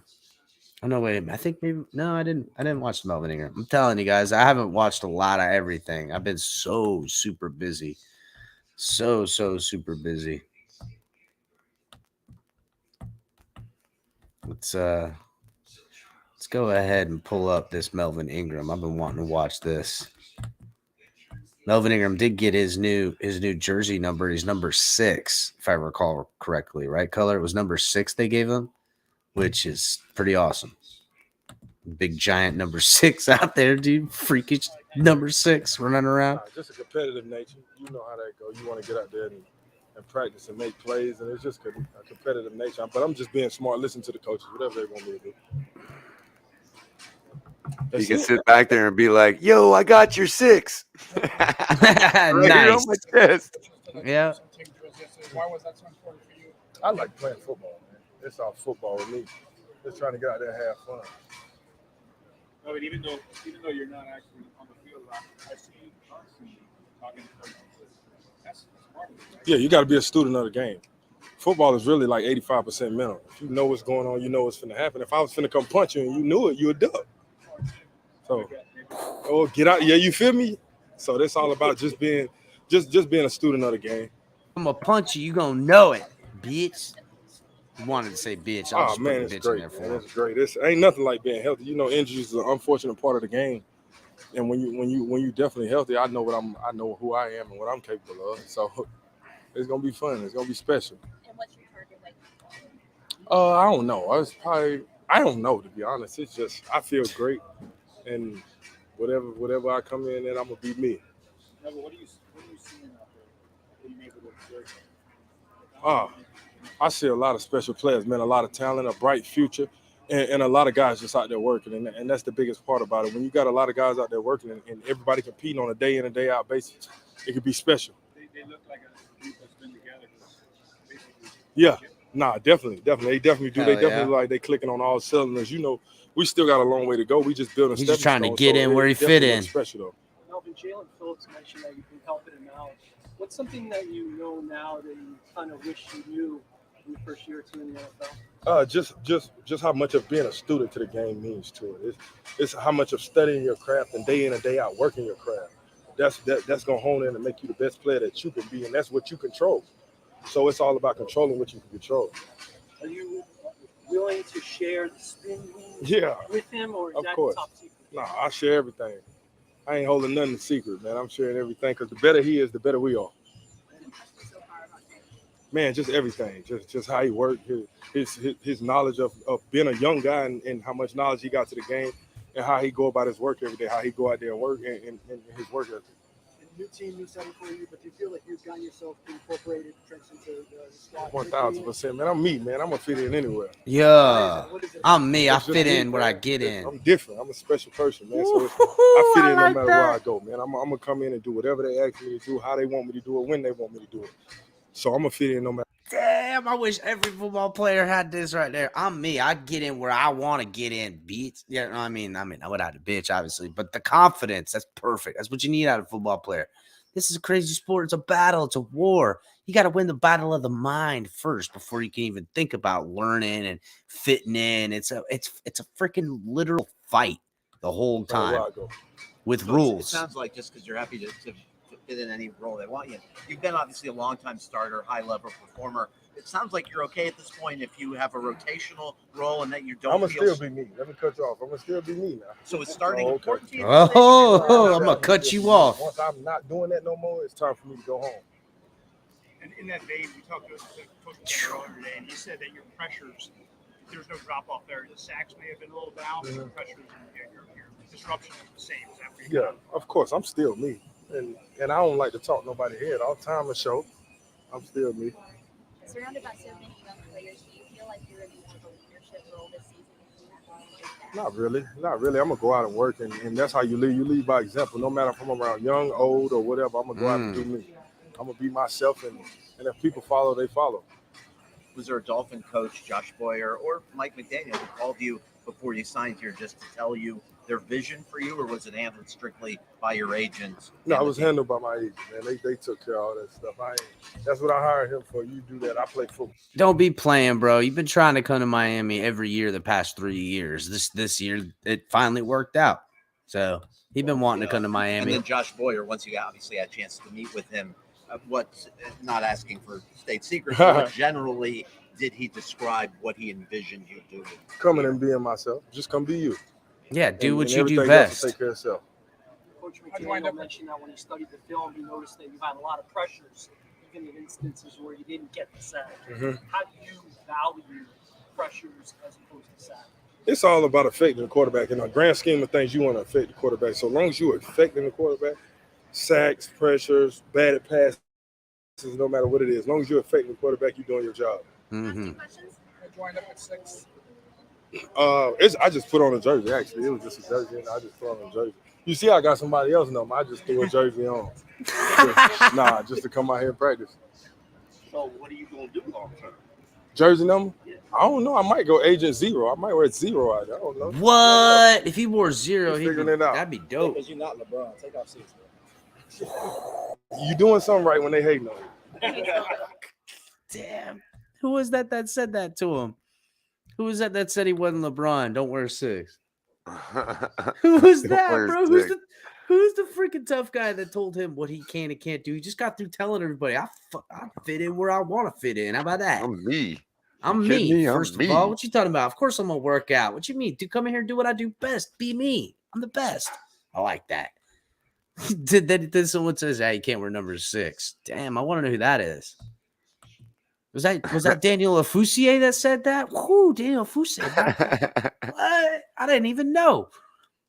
So, Color, I'm gonna pull up this Chase Edmonds here. And after the Edmonds video, you're thinking? No, I'm gonna pop out while you hold tight on this Chase Edmonds for me. All right. Before the Edmonds video, though, I'm gonna do the rundown. Oh well, I just did it 20 minutes ago. Oh, did you? Oh, okay. We're good then. Tell everybody to hit the like button, though, guys. Hit that. Hit the like button, please. Mofos in the car. And fofos. Fofos. All right. Fofos, mofos, and fofos. Let's pull this up. Chase Edmonds. Boom. Please, guys, hit that like. It helps the algorithm, helps the channel grow. It's another way to support outside of Super Chat and becoming a member. All right. And let's be honest, we like it. Well, I mean, we need it. I just we needs. Got what? What's up, Willie? Got that needs. All right, Color. I'm up. Hit play. All righty. Speed and pace that you guys are taking practice right now. Yeah. How much do you think that's going to help you when you get into the game situation? Yeah, I think a tremendous amount. You know, the game of the speed, game time on Sundays obviously speeds up a lot more in practice. I think what Coach McDaniel is doing, though, is he's doing this right by, we got the speed of the tempo speeding up, but we're also taking care of our legs, and it's not a high amount of plays. So it's kind of good give and take right now, good balance. With the running back room that you guys have, obviously there's a lot of production in that room. Yeah. How do you manage those egos? It's no egos. I always come in open-minded, man. I'm a team-first guy. I come in, do what I'm asked to do, and and see if I can continue to try to exceed expectations or whatnot. But it's no egos for me, man. I want to see my brother ball. I want to see my brother get paid. We all in this business for the same reason. So just to take care of our families. He looks like he can hit a hole hard. With this style, the wide zone, have you played in it before? Nah, yeah, that's funny you said that. So today I had a run where it was about for like 7. It should have been for about 20, but I got to still train my eyes because all college and last 4 years in Arizona, I was predominantly inside zone, and that's a little different blocking scheme where the blocks work more vertical and it's slow too fast too. So I'm still learning on training my eyes just to ride the wave and figure out which cuts I'm going to be making at the second level. But that's the beauty of practice, bro. I'm my biggest critic, so I'll go back in the film. He's going to learn how to eat in that I'll system. Get better tomorrow. What would you have done? It's going to be easy. What should you have done differently? I think I would have just rode the wave a little more. So like inside zone, I kind of, when I reread my second level block, I'm usually pressing and getting back under it. With this one, I didn't even have to really do that. If I could have just stayed on my first level block, second man was already up to the second level. I kind of just give it a little shimmy and get back outside. So it's all give and take. It's good days with the bad days, and that's the beauty of football. Like I said, just got to continue to learn and train my eyes better. When you're a back, and a lot of that is just instinct. You've been doing it since you were 6, 7. Right. Yep. How difficult is that to retrain your body and your eyes? I don't think it's too difficult because with repetition, you get that neurological memory now. You start kicking in more. And like I said, I never really had 1,000 reps at outside zone. My last 10 years of football have all been inside zone. So I had thousands of reps at inside zone. We go run the inside zone play right now. I consider myself an expert at that particular play. So just continue to get my repetitions, continue to watch in the film room, seeing what I'm doing wrong, seeing what I can do better, seeing what I am doing right, and just continue to build on that. Chase, when you have players like biggest positive of running outside zone. Yeah. I love the lateral stretch. I never really realized that, inside zone, it's kind of like a cat and mouse with the linebacker. I kind of have to really displace the linebacker with my track and displace the linebacker with some of my path. But on outside zone, I'm really riding the wave, and my front side blockers, are really doing a good job of trying to climb and get to that second level. And I like that when I do displace my cut, backers are usually outside zone. They're running laterally. So, their hips are to the sidelines. So when I do get underneath, there's no way they can get back to me because their hips. It's just, that's physics right there. You know what I'm saying? So out inside zone, it's more vertical. So they're a little more square. So when I do even displace, they still have a better chance of catching back to me. So for me right now, just continue to learn my path, learn my track, learn what tempo is going to work best for me, learn how I can read blocks better. That's what I'm looking forward to most.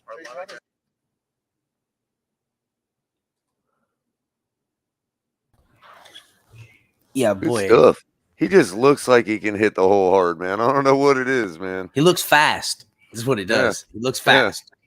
He looks like he's And going to hard. be very fast. it's going to be nice to have a real running game, Color. Let's not tiptoe around it. I know. It's going to be excellent to have a real running game, something that, like 3/4 of the way of the season, we're going to see second and manageable and go, oh, they're running that power I set. We're going to run the ball. Everybody knows, and you can't stop it. It's going to be second and 2 or second and a short 3. And they're going to be out of an offset eye with a fullback or Durham Smythe sitting back there, and they're going to go, we're probably going to run this ball. Looks like it. Ben ran. You've seen us run this play before. They know they move their linebackers over to counterbalance it, and we pick up 4 yards and get the first down. And it's like, now what do? You want to demoralize somebody? That's how you do it. You show them that. And then when they pursue it and it's second and 2 and they're going to take that and they think that that's what you're going to do, then you just hit them on the other side. They've all this is the beauty. This is how it's done. Buffalo did it for years, man. Bro, the Dolphins did it to win the Super Bowls back in the day when we used to run the football like this. That's how it was done. When you're on defense and you're like, oh, we could just got to get off the field. It's 3rd and 6, and they gash you for 12 yards. It's like, oh. So Squid Games, my brother, I agree. We're going to see Tua to Tyreek, but it comes off of that run game in this way where you're forcing it down their throat. You force them to have to defend the run, and then you go to the pass. Right now, people didn't have to scheme up anything special to us last year to stop the run, and it killed us. So that's really where it comes from. But well, where we'd really need that running game with Bryson. What's that? I can't see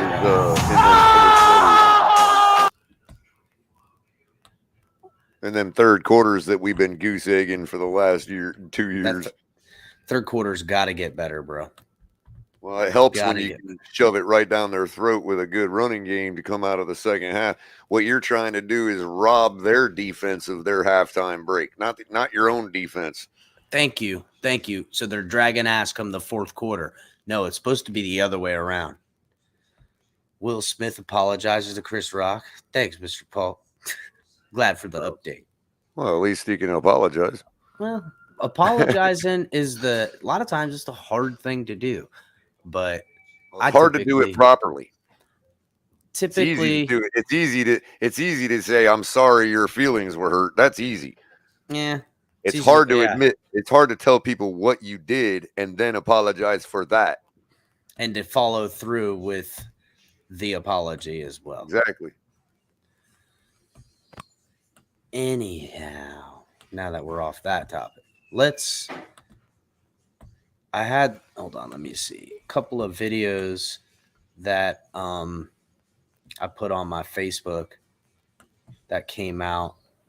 Shout out to 305 Sports Babe. She had some good fan footage posted on her deal. Right on. By the way, speaking of the darlings of the dolphin community, I did reach out and get a response from Miss Fins today. She kind of, for those that were watching her show Friday morning, kind of where it was a little surprising because the show was scheduled and all that, but I think she had told all of us she was going on vacation, but I don't know. The show was actually scheduled, so the chat was full of people waiting, and there was never any Miss Fins, and that was 4 days ago, and nobody's heard hide nor hair of her. So I reached out on Twitter, got a response saying she was on vacation. So she's all right, everybody. Appreciates all the well wishes. Thomas, don't let crypto see that. And shout out to Pete with the donation, $10 donation. He says, what happens if Tua is out for this season, but the run game sucks all season? Did coach do his job? Listen, if that happens, no. Coach fired. You know what I'm saying? Coach out of here. And if Tua, or if Tua balls out this season, but the running game sucks, I don't know. Where does that end up? If the running game is terrible, but Tua balls out and we're in the playoffs, I don't care. You know what I'm saying? It doesn't even listen, the run game doesn't have to necessarily be effective as far as the output, just effective in getting the defense. You're dictating the defense's coverage. You know what I'm saying? If you're getting them to bite and think run while you put pass on them, then as long as that works and it equates to more passing yards for Tua and wins for us as Dolphins and puts us in the playoffs, then good work. If they're running up in 12-man personnel and they've got, a fullback and a tight end out there running it all and showing a power run game, but they're throwing that football, then job well done. I think he did his job. So, Wait, what's this about a cat sipping your coffee? What's going on? oh, my cat right here. No, this is this is the other cat. Her name is Storm. She's a big. Look how tiny her little head is, but look how fat her little booty is. She's a big Oh, girl. I'm a fan already. I love me She's some a fat sweetheart. cats, man. They're the best. Yeah, she's a nosy little one. Yes, I know. She loves me, I boy. mean, what else does a cat have to look forward And to? she's But got eating, you know? she's got a little nub tail too. Born that way. Okay. And the other cat you've seen, that's her brother. They're one's named Storm for X-Men, and the other one's named Thor for, everybody knows Thor. So they're brother and sister. They're both weird cats. And they were presents from my daughter for her, I think her 5th birthday, something like that. 7th birthday. I don't know. Anywho, enough of the cats. Let's get back to football. Let me pull up these couple of these little videos from the fans in the stands. 305 Sports Babe had a couple of them. Let's start with this little comeback route that Tyreek Hill beats. He beats Xavier Howard for this comeback route. So, little something you didn't even know I had this, did you, Color? Been holding on to some of these things for you. Yeah, what's going on here? I know it, Dad. Watch out. Gonna show some exclusivized footage. Oops. Son of a bitch. Pull it up here.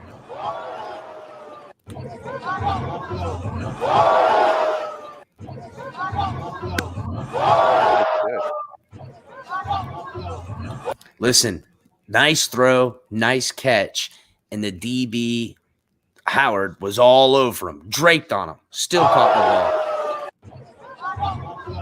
ball. Tua puts the ball where it needs to be on the other side of his body for where his wide receiver can get it, but the DB has his back to him. But it's not just any DB; it's the best one on the football team. So you got to put it far enough away in the right kind of throw. If he puts it the other way, who knows? Howard turned around, and that's his football. You know what I'm saying? Even if Howard turned around, he would only have a chance to maybe block it out of the air. But he put it far enough away, having good communication with Waddle here to put it and make a completion. Look at this. I mean, look, he stops at the route.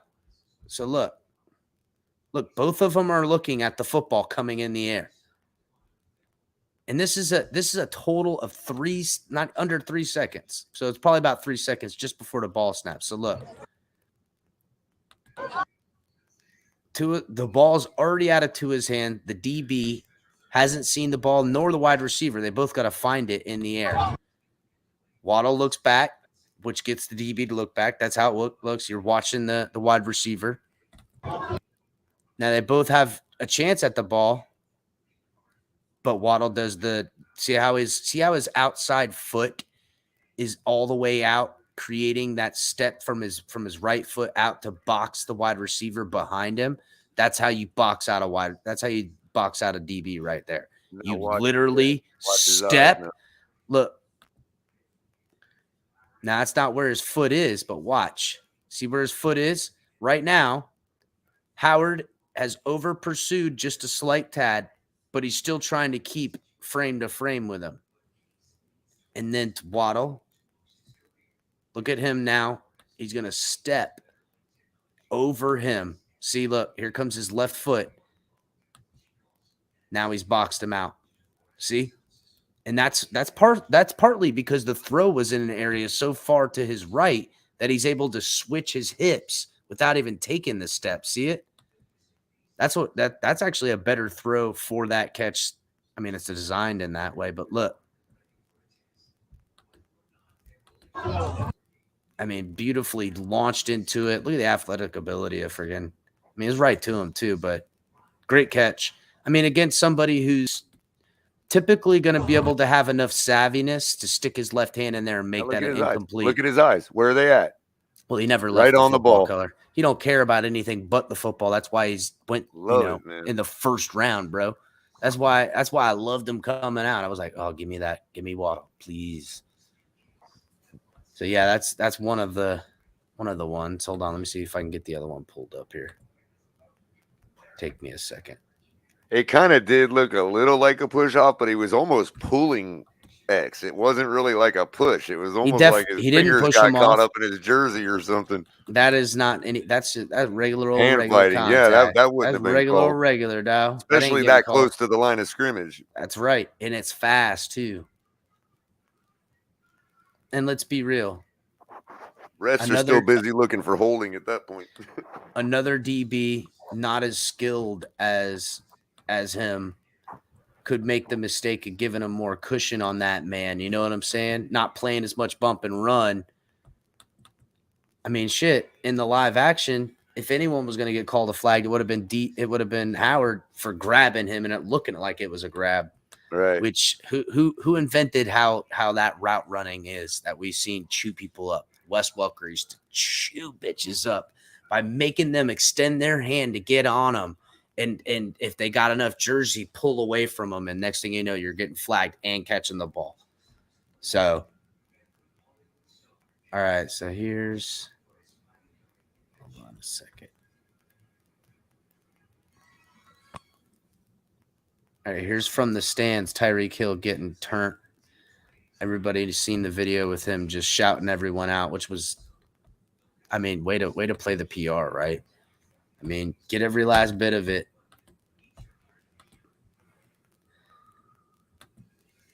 Make sure you bring energy because we need y'all today. I know y'all feeling the same way I'm feeling right now. Yes, sir. Can I get a whole yeah? Oh, yeah. Can I get a whole yeah? Hell yeah. Thank you guys so much for coming out. It's going to be fun. It's going to be electric. Plays made on both sides of the ball, man. So, guys, make sure you bring energy because we need y'all today. We here. Show, man. We here. Yes, sir. We here, baby. We here. Oh, yes, sir. Hell yeah. I know y'all. I mean, what a showman, right? Guy is just a gem, bro. Worth every penny, dude. I mean, between this and what you're getting from him off the field, you can't ask for any more money worth as far as an athlete goes. That's what a superstar looks like. It's not just the production on the field, which is the most important part. Let's be real. But you also get the showman off the field, which hells yeah. You know, and it may seem gimmicky, but at the same time, it heightens competition. Them guys want to hear that crowd. So they're going to push that extra little bit, like think a little harder, whatever they got to do, they're due to do their job because they want they're thirsty for that roar that'll come out if something good happens. You know what I mean? Yeah, but you know what else too? Like, if you're the opposing team and you're seeing this guy, you're getting angry at him. You're like, I'm gonna shut this son of a bitch up. I'm gonna shut this guy. Now you're trying to key in on that guy. And let's be real, it's Tyreek Hill. You can't even catch him to key in on this guy. You know what I'm saying? Right. Like, and that can frustrate you. It takes it's psychological, gets a little bit in on the opposing team. They want to shut that type of talk up. And when they do, then they win that battle. But if you can keep them wanting to shut you up and you're proving yourself right in this way, now you're killing them on all fronts. So hold up. Let me pull up another bit of that. Everybody's seen this part, I'm sure, but I don't care. I'm playing it anyhow.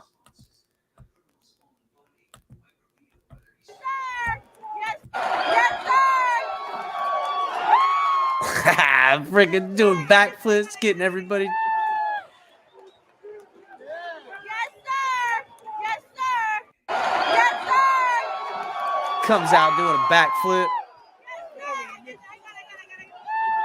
I mean, the guy is just, he's the bomb. He's really good. We're happy to have him. I don't know who this is that came out first on with the microphone before Tyreek Hill. Do you know, Color, who came out before him? Yes, it was what's his name? He's got a really interesting name. It's kind of different. What's his Rookie? name? Andres Blaze? Was it Andres yeah, I Blaze? believe that's who it is. Yep. That's who I thought what it looked like, but I didn't know if it was Andres Blaze or if it was Kellen Deesh. So, but I knew it was one of those guys. But how about the young guy coming in here? You know, not even got a guaranteed job, nothing like that. Out here just getting the microphone and getting himself some of the action. I love it. And that's right. And keep him in check, Andrevius. That's right. Keep him in check. What's going on out here? He says. And then.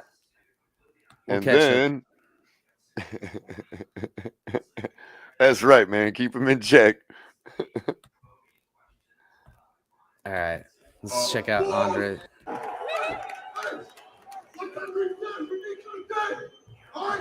Whoa! Rumpelstiltskin. What the hell is he doing?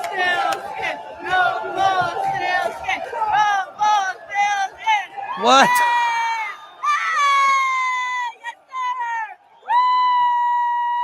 Did he just bust open some beers to not drink them? I don't know if they were beers or energy drinks. That guy's drinking. First of all, getting an energy drink deal right now. We want you to get crunk every football game and bash these Monster Energy drinks over your face.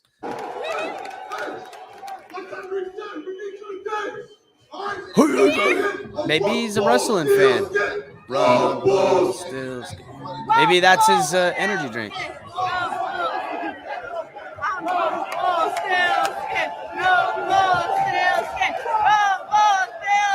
Oh, yeah, I totally bashed him over his head. Well, I guess he ain't costing us nothing. It probably won't get the guys upstairs too mad. Was that? I mean, that was Andres Blaze. Or look at the whole team's looking at him like, damn, bro, this guy's fucking crazy. I'm just saying, I don't think the Dolphins would be happy if he had just gotten a contract or something. I don't think they'd be happy if he sliced his hands open on those beer cans he was smashing, or his head. He goes running out to the field, he's gushing blood. That would be terrible. But you know what? Maybe he's a professional and we just don't know it because he handled it professionally. And whatever. Maybe this guy will have a career in WWE after this. Who knows? Wouldn't be the first football player to kill it. Well, like 20 years from now, when he's when they're doing his 30 for 30 on concussions, we'll be like, yeah, maybe he shouldn't have bashed beer cans over his head. Damn, that's gonna be the kicker, the beer cans. Maybe. I mean, every hit counts, I guess, in that aspect. CTE is real important, guys. Let's try to stop all that nonsense. Anywho, I wasn't prepared for that. I didn't know it. Now, was it Andres Blaze? You said it's Andres Blaze for sure, right? Not Kellen Deesh. Does anybody know in the chat? Somebody in chat. Blaze, was it Andres Blaze or was it Kellen Deesh? Let me know in the chat, please, if you guys know. I'm pretty sure it was Blaze. Got 130 people in here. Somebody's got to know if it was Blaze or if it was Kellen Deesh. And hit the like button, please. Let's see. Help a brother out. Leader. Austin Jackson. Kid said it was Blaze. Yeah. Thank Jim Bones. The Dolphins realtor, it was Blaze. Set a standard. That's the guy? Who? Andres Blaze? I mean, listen, first of all, the only other guy seen out there showing up like that was Tyreek Hill. This guy's not even on the football team. He's doing something right if he's trying. Oh, wait a minute. Anthony's saying it was Kellen. I mean, if he's bashing beer cans over his head, he may not make the team. You heard it was Kellen Deesh, Miami 305? Oh, shit. I'm looking to see if I can saying find it he on doesn't Twitter. think it was either of them. Ali's poison in the water hole, bro. What the fuck? No, bro. It was neither of them. Ali's totally poison in the water hole, No, bro. dude. What's going on? Which of these guys is it, bro? Somebody tell me. Oh man, this isn't good. I'm trying This guy- to see if I can find the tweet. Yeah, somebody find it, please. Now we've got a whole mix up here. Definitely Blaze, Ron. It was energy drinks. All right. Jimbo seems to have a lot. Jim Bone seems to have a lot on this. Rookie hazing. Oh, Ron. Oh yeah, I with like that. Aaron That Donald. makes Aaron sense. Donald choking the hell out of Well, somebody. that's what I said on the Aaron Donald thing. I should pull that up right now. Did you guys see the Aaron Donald rookie hazing? That was pretty awesome. This is some good rookie hazing right here. I put it on here for any of you guys that didn't see. It's pretty intense, and it was on NFL Network too, which is awesome. So hold up, let me get that ready. For any of you guys that didn't see Aaron Donald's rookie hazing, I called it out immediately. I was like, "Yo, what the hell is this? This must be the rookie hazing." I mean, it's hilarious. Look. All right, come here. I'm going to grab you by the throat. We're going to do the throat shuffle, shuffle, shuffle, shuffle, shuffle. All right, good job, good job. All right, here we go again. Throat shuffle, and then we're going to get in here, get in the line, and then shuffle, shuffle, shuffle, shuffle. All right, it see you can't later. be good on the neck, bro. Whatever, bro. Your neck can't take that. You can't take nothing, bro. Don't weak neck baby up in this one. God, bro. That ain't my baby. Look at that weak neck baby. You seen that freaking thing, bro? It was hilarious. Something came up. It was one of those shows where they're saying you are or are not the father. It was Maury or something like that. And this dude comes up. They got a picture of baby. Baby looks just like the fucking guy. I mean, identical. Look, they put his face in the baby's face. Look like just like him. He's like, that ain't my kid. Look at that baby. Can't even hold its head up. Because they got a little video. It's fucking baby. Can't hold. Well, weak neck baby and shit. I was dying laughing, bro. Weak neck baby. Nah, you can't have no weak neck NFL baby up in this mother. You got to test her neck out right there. Get out. All right, he's good. He's good. Oh, man. Suspended for a year for bullying. Damn. Oh, man. I don't know, Kahari. I think it's good. What you mean? Oh, man. Let's see. All right, let me get a next video loaded up here from Facebook. Let me search up on this. All right. I'm pretty sure if this isn't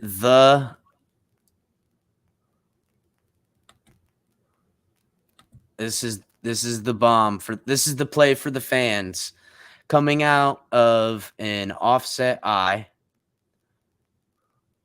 They've got doubles at the top of your screen, tight end at the right of your screen. Let me go ahead and pull it up.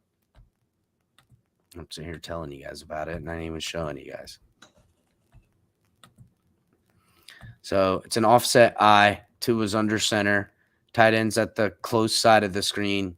It looks to be, I don't know, I can't tell from here, but it's got two wide receivers set up at the top of the screen. Calls motion to the bottom of the screen.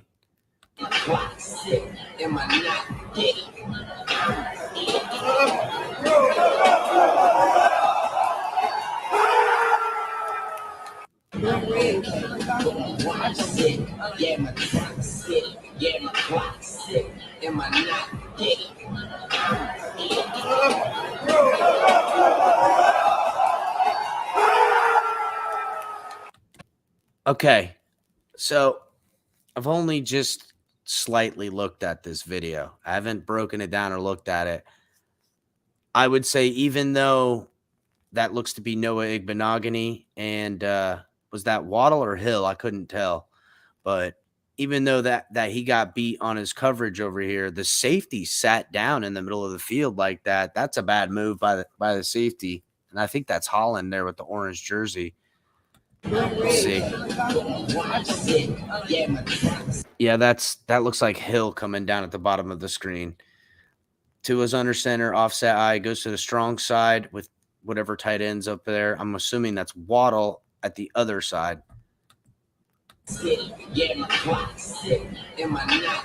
So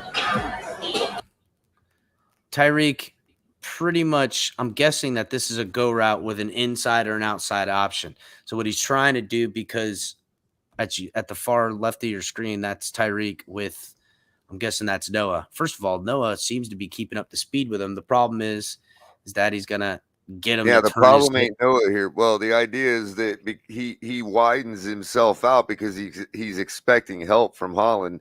And Yeah. Holland bites comes the up stick. on the Z route, it looks like, or the whatever the hell you want to call it, the double move by Tyree or Waddle in the middle. Holland comes down, leaves his man exposed over the top. And listen, this happens in the NFL. I don't give a damn. This happens. You know what I'm saying? This play will happen. If the safety isn't deep enough where Tua's about to throw the ball, now a better safety would have seen the throw and then came back and probably picked that football off.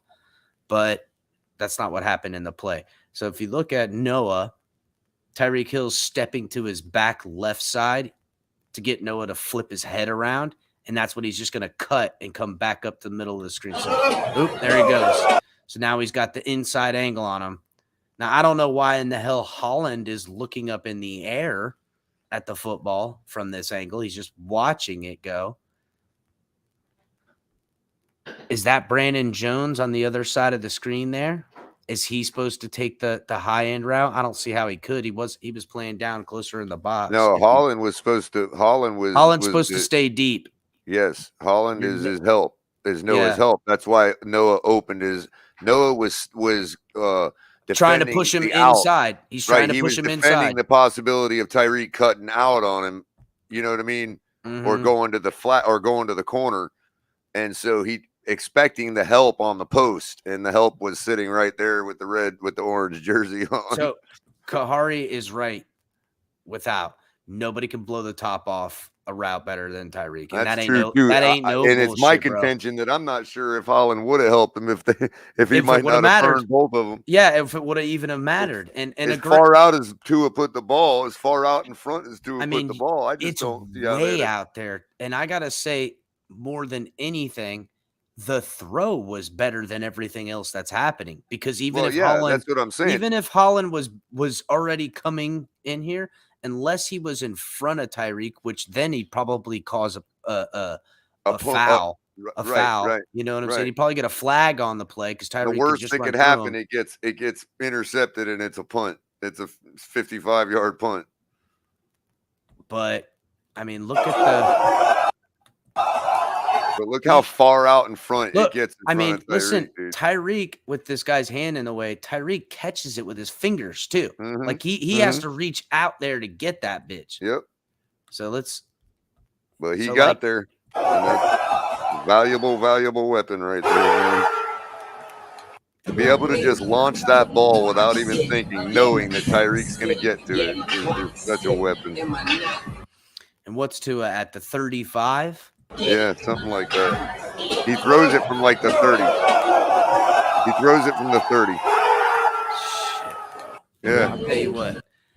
That is exactly right there, verbatim, what we hope and want to see next year. That's what we got in buying Tyreek Hill. A guy that if he is even or gonna break the route and you think he can beat your man and have open field because you're gonna pull the safety up. First of all, it's exactly the play you want to try a shot on this. You have single high safety and you make the safety choose. If the safety was extra deep, and you can watch this play, say Holland immediately says, "Oh," which probably is more likely to happen by a safety more often than not. They're going to say, "Hey, I'm going to make sure Tyreek doesn't get behind me. I don't care who's covering him." So say he doesn't. Look where Waddle is when Tua's about to throw the ball. Holland's there to get him, but we're going to take Holland away and put him all the way at the top of the freaking field out in front of Tyreek at this point. Okay, hold on a second. Let me back it up just a little bit. Here's Tua about to throw the ball. So Holland is just beyond the screen line in there, keeping Waddle in front of him. Look at Waddle was wide open. If Holland isn't there and he's out in front covering where Tyreek is gonna be, like maybe he could have, it would have been a monster Yeah, but play. Tua was on it. Yeah, but Tua was on like a 5 or a 7 step drop. He wasn't ready to throw yet. And what I'm trying to say yesterday is if you let it play out a little more, Van Ginkel actually realizes it right away, gets off of his block, starts to head back there. Now, if Tua decides to not throw that bomb to Tyreek and decides to hit that dig, is that Van Ginkel right there? By the time Tua position? resets and throws that more touch pass, Van Ginkel will get there. Holland didn't need to cover the dig, dude. Well, that's not where back. the football color. That's not where the football would be. The football would be over at the 45, up at the corner. But hopefully Van catching Ginkel him on stride. Van Ginkel's going off to his eyes, and to his see- eyes never move off of Tyreek Hill. So, do you see where Tyreek Hill is now? That's where the football would be, about 5 yards in front of him. Right. That's where Waddle would end up catching that next pass. On the run, mind you, already far and away from his coverage on the other side. Right, but watch the flow when you start playing again. Watch Van Ginkel's flow. He's heading there. I feel like I'm having this same conversation. It's like blowing my mind right now. I'm having a deja vu. Tua made the choice to throw it to Tyreek over the middle far deep. It's the right choice because he caught the touchdown pass on it. Pick a guy, let it fly. We've heard it 1,000 times. That's exactly what he did here. This is what we want to see out of him. And this is what you do when you got a guy like Tyreek Hill on the team and the safety sitting and not far and away in front of him. So this is what, at least in the very minimum, you try it. You try this shot a couple times. You keep the defense honest. Yep. And we know Tua's deadly accurate downfield. He's got good accuracy all the way around. His downfield accuracy a little bit better than everything. That's what else, I think. I think it was smaller sample size. But I just think somebody else said it in chat. I think this was more a message to other teams. If you think you're gonna leave too deep, or you think you're gonna draw up and stack the box, think again. Yeah, if you think you're gonna go single high on us, you're gonna see what happens. And you got either way of this route combination that I'm looking at.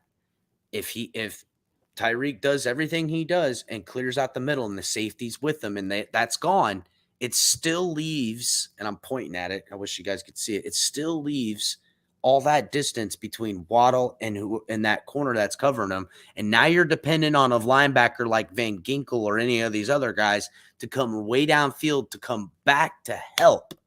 It's too much. I'm telling you, they're going to, what you would need to have to stop this is 2 safeties. You would need that second safety to bracket this coverage to prevent and then who a bomb covers from happening too. And then who covers the tight end going down the middle on the post? That's amazing. That's right. You see the tight end coming. That's right. So if that's what happens and you hit it to Gesicki in the middle of the field, if this is pass all day, and remember, this is out of an offset eye and he's under center. Now we're starting to realize how KC has been eating for 3 years, aren't we? That's exactly right. First of all, what a fucking heave. Look at the upper trajectory of the football, and then it immediately sits right down out in front of him afterwards. Sure. Look at the heave, bro. Look. It's now starting to descend at the 35. Yeah, and Ron, this is also why I called for, even if it's a slight one, I called for a regression in Patrick Mahomes for that very same reason. I call not necessarily an regression. I think Hill's numbers and everything, but they will not have that all so often. Who's chopping the top off of single high safety right here? Who's doing it for their team? I know they got guys, but nobody that can get down there as fast as Tyreek Hill did to beat the pass rushers. That's essentially what it is. You beat the pass rushers in enough time where your blocking can hold up. And we have 2 guys that are fast enough to make up for deficiencies in the passing game or in the blocking scheme of it, which you just seen they had a tight end and a fullback and a running back all blocking Well, the tight end didn't. He did a chip block. But that fullback and that running back becomes secondary blocking defense to give Tua that half a second of extra time to put that ball where it needs to be. And now if we can imagine that our offensive line, when they're all padded up with serious pressure coming at them, if we can all imagine that Tua has that kind of pocket on that particular play, then yes, it is a very low degree of difficulty throw, given that Tyreek Hill is the guy in question. I will say it again, That's and I will say it till I'm blue in the face. That's When not a Tyreek bad Hill thing. is the guy That's you're not a throwing it slight to. on Tua, but it is a very low difficulty degree of throw. If you take everybody off the field, you go in your backyard and try to throw a football, it is easier to launch it without having to think than it is to put it on your fence post. Go try it and then come Well, see, back here's here the thing. and tell me it's a higher degree of difficulty. To me, Waddle and Tyreek and maybe Moser in some instances, it's not a difficult throw in the sense you're talking about. The difficulty that I think we found more often than not for Tua having the ability to throw it isn't his ability. It was more of the timing. And Well, you know, again, and if he's allowed to get his full mechanics involved, this goes for any quarterback, any person. Go out in your backyard and throw a ball. If you are allowed to get your full mechanics without having to think, Bryson, I'm and gonna all you got to show do is launch it as far as you can, how is that a hard throw? Use a baseball. It's the same thing. no How color, is you're that a wrong. high degree of difficulty? Just get it as far as you can. I'm not saying there's anything wrong with it, but the argument yesterday was not about Tua. It was just about the simple fact that that is a low degree of difficulty throw if you take everybody off the field and you're just throwing a football. All right. Let's That's pull all it I'll up. say I'm gonna about it. show you. That's I'm what gonna show I you had the to clarify difficulty. that because I didn't get I'm a gonna chance show to you the clarify that difficulty yesterday.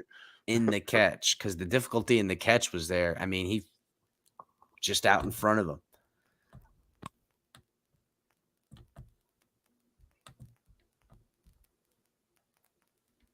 Oh, never mind. Hold up. Oh, he put it right on him.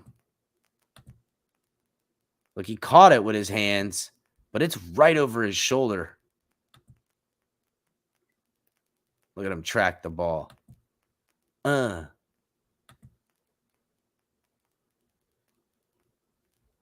live time, it looks a little bit more of a finger to catch, but not really, bro.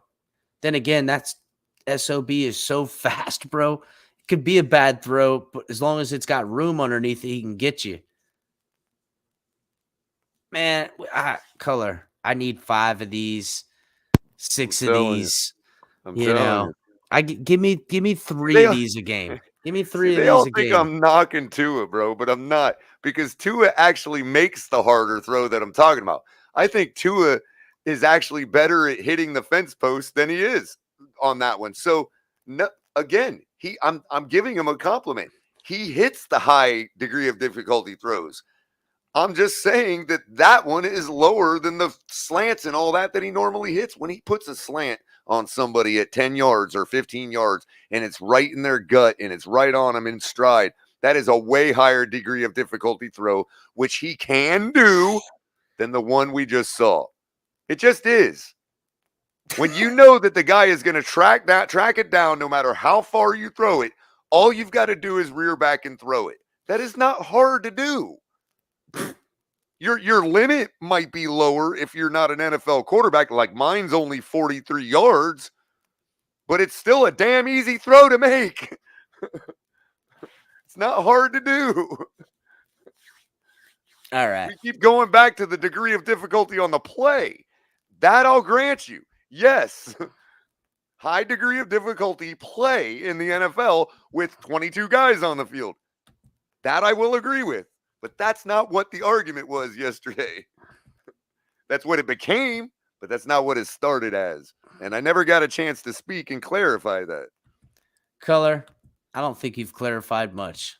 I know, because I don't think it's you've a nuance clarified that I'm anything, trying to bro. argue. It's a nuance that I'm trying to argue, and I that's think why I'm just spinning my wheels. You know what I Let me mean? say it like this, Color. When you throw a ball in empty field with a guy who can get underneath it, it's an easier ball to throw. Now, putting it where you're supposed to and all that other stuff, as far as who you're throwing it to, that's coming in their communication. I can only imagine that it only looks this easy where it literally drops in the bucket is two things. One, Tua's found the exact amount of arm strength, heave, point, push, everything that he wants to throw underneath this football. He probably, because But that's the I'm point with I'm a just guy like guessing. Tyreek Hill. That's as far as you can throw it. That's Well, not, that's you what I'm know. saying. I would imagine that earlier, because Tua's that accurate kind of guy. He probably was trying to hit where Tyreek was gonna be, and Tyreek's like, "Listen, probably after this amount of yards I'm running, that ball ain't gonna be where I need it to be. I need you to put it where I'll go get it." You know what I'm Exactly. saying? And Trust there's a my little speed. bit. Trust my That's right. speed. Exactly. But again, that's probably a little bit of something they had to work together. And it Sure. from that pass and catch, I'll take that. Again, I don't get. to I do it give. all. I careth noteth how easy or hard it is. Just make the shit happen. Don't Exactly. tell me. Don't tell me what's in the food. Just give it to me. I'll eat it. Right. How It was about that? exactly. It Just wasn't give me even a some. I'm really hungry.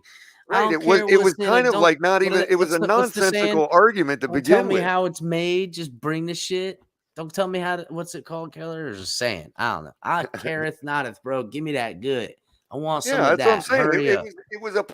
It was a frivolous argument in the first place. That's why it's like I just it ain't no big deal. It was a great throw. I loved watching it. It looked gorgeous, man. I've That's seen gravy better. to a wide receiver's eyes when you see that angle with the ball coming towards Tyreek and it's that perfect spiral in the air like that. My God, that's gravy to a wide receiver's eyes, man. Yeah, there's really nothing, and Bo makes a good point right here. Yeah, if you're talking about It's Cedric timing and Wilson. anticipation. I would say it's timing and anticipation, but I don't think I think more timing and anticipation comes into other things. I think that on a play like that, Tyreek already says, "Hey, I'm gonna do that, and you're gonna throw it like this." And he's like, "Oh yeah, that thing. We're doing that right now." And I mean, listen, when you got a guy right like Tyreek, unless the coverage dictates differently, in which case they would understand and probably say it at the line. If they're gonna play it the way we think they're gonna play it, I'm taking this. And you just go and heave that bitch, and his fast ass runs underneath it. That's how it get down. We need that. Yeah, but one thing's for certain. I mean, and maybe it's not 68 yards like a Peyton Manning or somebody else, but it's So definitely not noodle arm. That was a good throw. It was way out in front like it needed to be. Dolphins Nobody realtor was going to asks. catch that ball but Tyreek Hill. That's the point. Dolphins realtor asks, can Jimmy G make that throw? And I would say he can throw the ball.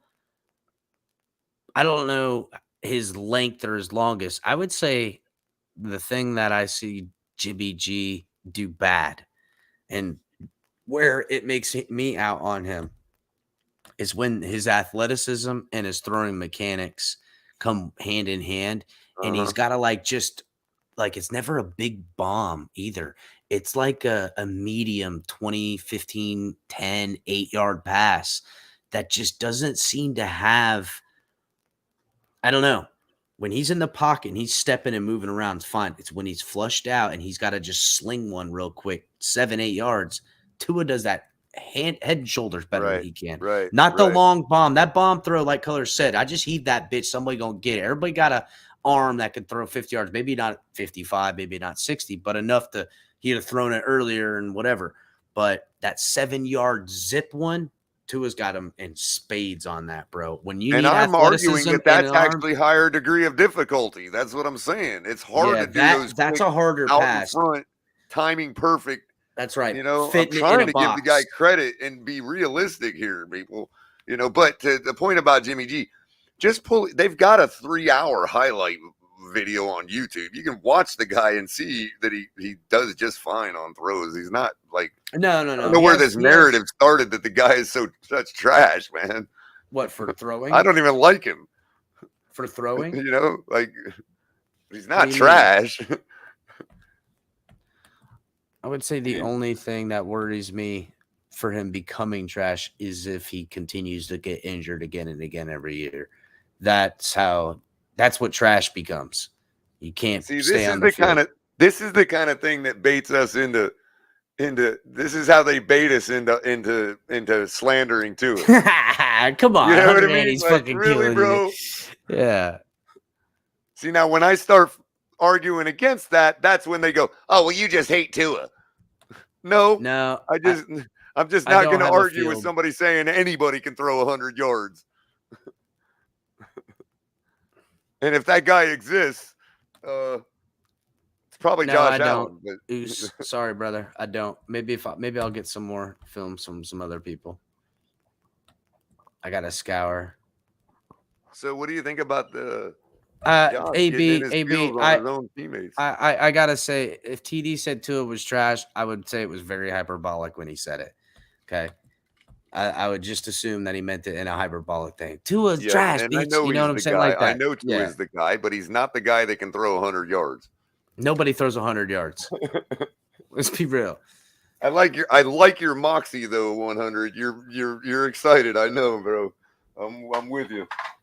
Or sis, whatever. You've never told us. So apologies. I wouldn't even say that was as far as he could throw it. I have no idea. He probably could throw it 5 or Probably 6 could. more yards further than that.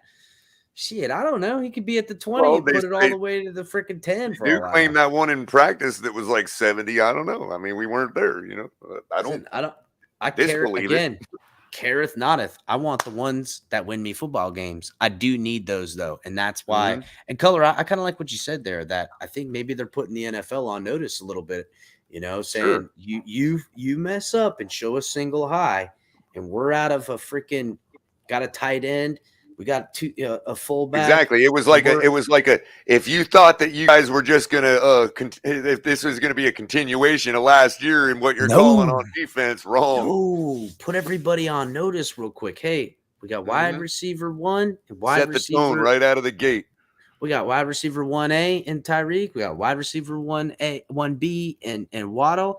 And just because there's only 2 wide receivers on the field and we're showing a tight end and a fullback and a running back, don't mean we ain't gonna take that deep bomb on you, dude. That is, I'm telling you, that's the type of in your head type of shit. And if you put it on them, they're playing run. You force them in your personnel to play run, which if you're playing run in the NFL, typically you're with a couple of slower guys.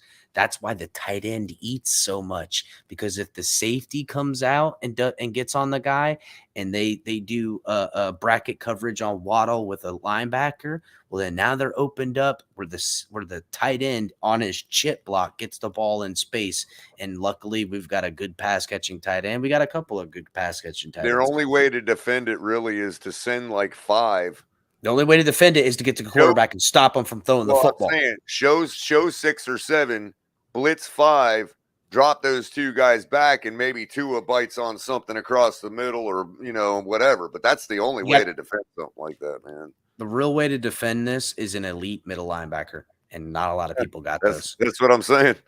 Not a lot of people got elite middle linebackers. You can also defend it with a really seriously good pass rusher, but even then, if you're still got to go against Teron Armstead, and if you go to Austin Jackson, say he's a right tackle, then you just scheme up your fullback or running back to help him out, and now you've neutralized a pass rusher. You know what I'm saying? There's ways to scheme up where help is needed, and listen. All these things are parts. I'm not discouraged by Tua in what we've seen. We have to understand that it's like, I mean, really, you saw Gesicki say it himself. Did you notice the part where he pulled up the shirt and ripped open the pad real quick? It was like, look, all we are is Yes. And listen, I'm willing to be a part of that type of deference to what we're looking at. But here's what it can tell you. Simply because we're in light gear, it's training camp, blah, blah, blah. What that shows you is that's what it looks like when everybody executes. And so now the key is, again, like it always is, execution.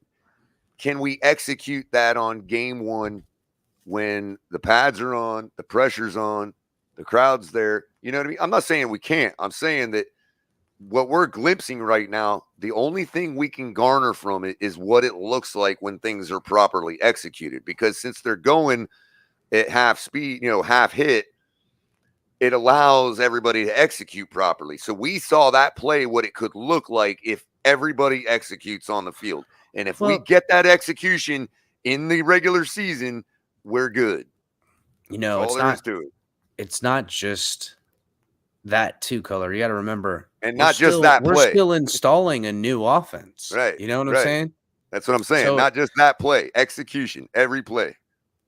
That's what You know- that's what all I was saying was that's the only thing that training camp can really show you is what things look like when things are properly executed, because it's hard not to execute given that you don't have somebody really bashing you in the face. You know what I mean? yeah, but I would imagine, look, I'm playing Like everybody's defense. in the right spot, except of I course got that. Javon Holland. And listen, this is my team. I'm not trying to injure my Waddle, my any of my Exactly. offense's weapons. Exactly. But I'm sorry, I'm a competitor. I'm out here in front of a crowd. I ain't laying Sure. down for nobody. I for get what nobody. you're saying. That's why we can't throw it away either. I'm not trying to be those people that are like, it's just practice. No, that's not what I'm saying at all. I don't want it to be misconstrued that way. It is it definitely looked great. What can I say, man? It's still football. It's still a play that was ran at, execution speed. You know what I mean? And that's what we saw, was what it could look like, what our offense could look like when everybody's executing. And I'm really happy with it. The execution's just got to come, though. And that's going to take these next month and a half or whatever of training camp, preseason. That was the first day in front of the crowd, people. So, the first day. Miko is mentioning that this play kills the noodle arm narrative. Yes, I agree. And I agree with you there. Listen. First of all, calling anyone a noodle arm is They made it to the we NFL. know what they It's mean. just stupid. But that's just stupid, bro. It's the same people that say, "Oh no, he's playing golf. Should never I play want to golf." see Like, him I do what hate he that, did bro. yesterday. Yeah, I wanted to see that. I have to be honest with you. In some instances, yes, I wanted to see it, but I only want to see it because in the exact formation that it was just shown in too. Right. They're daring you with a single high safety because they have to. And listen, it's easy in this offense in this way. Once it's effective through the running game. If they show two high safety and the only two linebackers because someone's out wide or whatever the case is, you could literally audible out of that play and run the football right up the gut and have nobody there to stop you. So many options we got now, man. It's ridiculous, dude. It's a real offense. We just got to get QB1 get it happening to do it right. Just like it's there for you, man. It's up to you. That's all I'm saying. It's just up to Tua. It really is. And Pete asked, what's that signal about Holland? Pete, I would normally agree with you there, but if you notice, and this is to your point earlier about it being show, I'm not saying that it was 100% show, but I guarantee you that play was dialed up for the audience. Like whether it got completed or not, who knows? I'm not saying it was faked. I'm saying that it was definitely meant to send a message to the crowd, the media, and our opponents. So it wasn't like, I like to say quasi-staged, but not really staged. The players still had to perform. And what I'm saying is the key to that making sure that went down was Holland sitting on the route. And it ain't no coincidence. I don't think it's a coincidence that Holland's the guy who went out and tweeted trusted Tua after practice. I know. You saw that. Yeah. I mean, it all makes sense. I'm not saying it's a bad thing. I'm not saying it's like, he can't do it. I've called this out plenty. But it is training camp. If you're going to do that kind of thing, now's the time to do it. This is an entertainment industry too, people. Bingo. It's not just a y'all saw team. Tyreek come out pumping up the crowd. Pumping up. I seen dudes hitting beer bottles or beer cans against their head. I see big high flies. There was a crowd watching. I love it. If the team came out and said, "Yeah, we deliberately faked that," I'd be like, "I love it. Good job." First of all, you don't break the narrative. You don't tell them that, Sure, not how of it course works. not. Of course not. I'm just saying for those out there that think I'm throwing shade, I really ain't. I mean, Color, it's a good thing. We've put on. The crowd, you heard the crowd.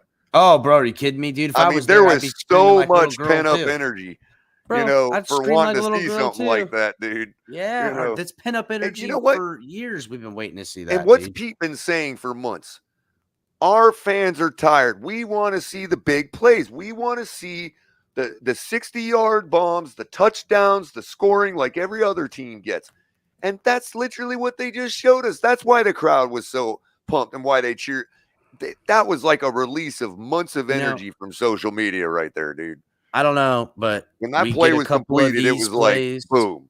We get a couple of these plays when they're showing the highlight reel of the Dolphins winning the game, and it's we see this when you're watching like NFL Network and it's like the halftime show before or it's before the Sunday night game or whatever, or the Monday night game, and they do the rundown.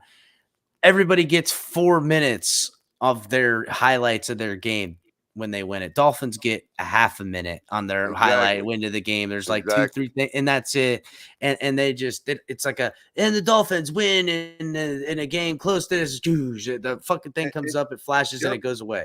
Let's have And I something know to how show a it bunch of people. I know how it could look like that, AB. I get it. I know how it could look like that's what I'm saying. It's not what I'm saying is scripted no differently than the first drive in a game is what Listen, if Ron put you're it going to use best. that word. Ron saying it what you meant. He said not scripted, but it was designed to send a message. Is what he said. Right. It could have still very well been not completed or not executed or whatever. I'm not saying it was like everybody like let it happen. I'm not saying that. First of all, every play is scripted. Executing it on the field in live action is a different story. And That's what I happened. mean. And in those conditions where everybody's like, that's you get full execution. When you got Aaron Donald in your face, he can disrupt execution. That's all I meant. I don't know if you saw the show Color did, but when I was still getting ready and moving and stuff, me and Color called out the Bills fans, and they clipped a 2-minute segment of that and put it on Buffalo Fanatics, and I mean it's got like 65,000 views that are straight. And you know what pissed me off the most? I actually applaud the Bills fans. They're getting going at Dolphins fans, and I expected nothing less. They're looking through the Dolphins. They don't care about us. They proved our point, acting the way they acted, and that was fine. What pissed me off was all the Dolphins fans saying I speak for the Dolphins community with 200, 300 freaking subscribers. We since need to respect 2018. them until we can And beat them. I think this is stupid too. Like they're trying to fit in with the Bills crowd going in on a Dolphins fan. Terrible Dolphins fans. We don't want you in our fan base with your nothingness, talking about how you speak for a lot of Dolphins fans. You're ridiculous.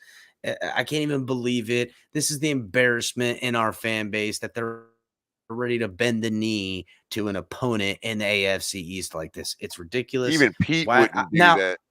Bro, look, I can be respectful. I see their team. They got talent, all this stuff. I'm just not willing to just write my own football team off to losing to you. I will never do that, ever. I don't give a shit. And when we're in a season, we're winning only 4 games that year. I'm thinking we're playing spoiler to the Bills. We're going to kick them out the playoffs. We're playing spoiler to the Jets. We're playing spoiler to this team, whatever. I never bend the knee to another organization. And you guys would be surprised in that long thread, that comment thing. I would say 90% of the Dolphin fans that said that they were Dolphin fans on there were piling on us for Bills fans going, this is stupid. I'm a That's smart exactly being, what I told them, Carla. Literally, That's bro. exactly what I told them. They haven't even finished off the Patriots yet. Saying, Carla, you're right, Dave. What have you done? You got back in the action the last 2 years. And all we said in that segment was, first of all, what we were saying in the beginning of it is that no more fighting amongst the fan base. It's time to go after the real problems of Bills, and let's hype this up. And that's what we did it for. And we even said plenty of times, respectfully to them and their quarterback. And let's be real, they're favorites to win the Super Bowl. They are. That's it. They're favored in the AFC to go to the Super Bowl. Ended the day the rookies reported for camp. But I don't care. Yeah, the day the rookies went to camp, you ain't favored to beat me, homie. I don't give a shit if I only win 1 game. It's against you because I don't take back down. Certainly ain't gonna bend a knee to your fan base when I got not only do I have nothing to gain, I don't want anything from you. You know what I'm saying? Like That's I what I'm never saying. understood. I'm out there calling for us to forfeit to Weak the fans. Patriots so I'm we can get the saying, dude. Bills here sooner. Yes, I'm saying let's hurry up and beat the hell out of the Patriots so I can put it on the Bills. And you know what? I can't wait, Color. I can't wait because remember we started this. If we beat the Patriots, then beat the Bills. I'm first of all, I'm gonna have that screenshot that I took, and I'm gonna troll everything. I'm just gonna troll. I expect everybody TFTG style just to get in there and just troll them and say, aha, where y'all at now? Where are you now?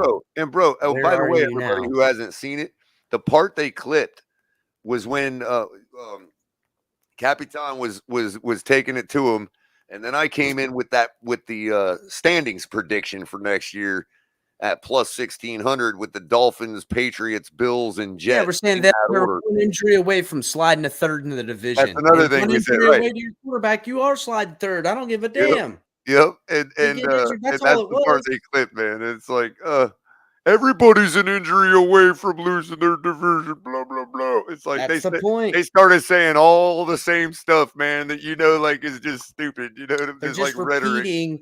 They're just repeating what we said. That's Yep. all. That's Can't it. even can't even can't even No get through the free Patriots thought. yet. Patriots beat them without even throwing the football. The Jaguars held them to 6 points, and we put 23 on the Jags or 20 on the Jag. And Listen, wait a minute here. I They're the don't even kings of our care. division? Listen, No, I'm sorry.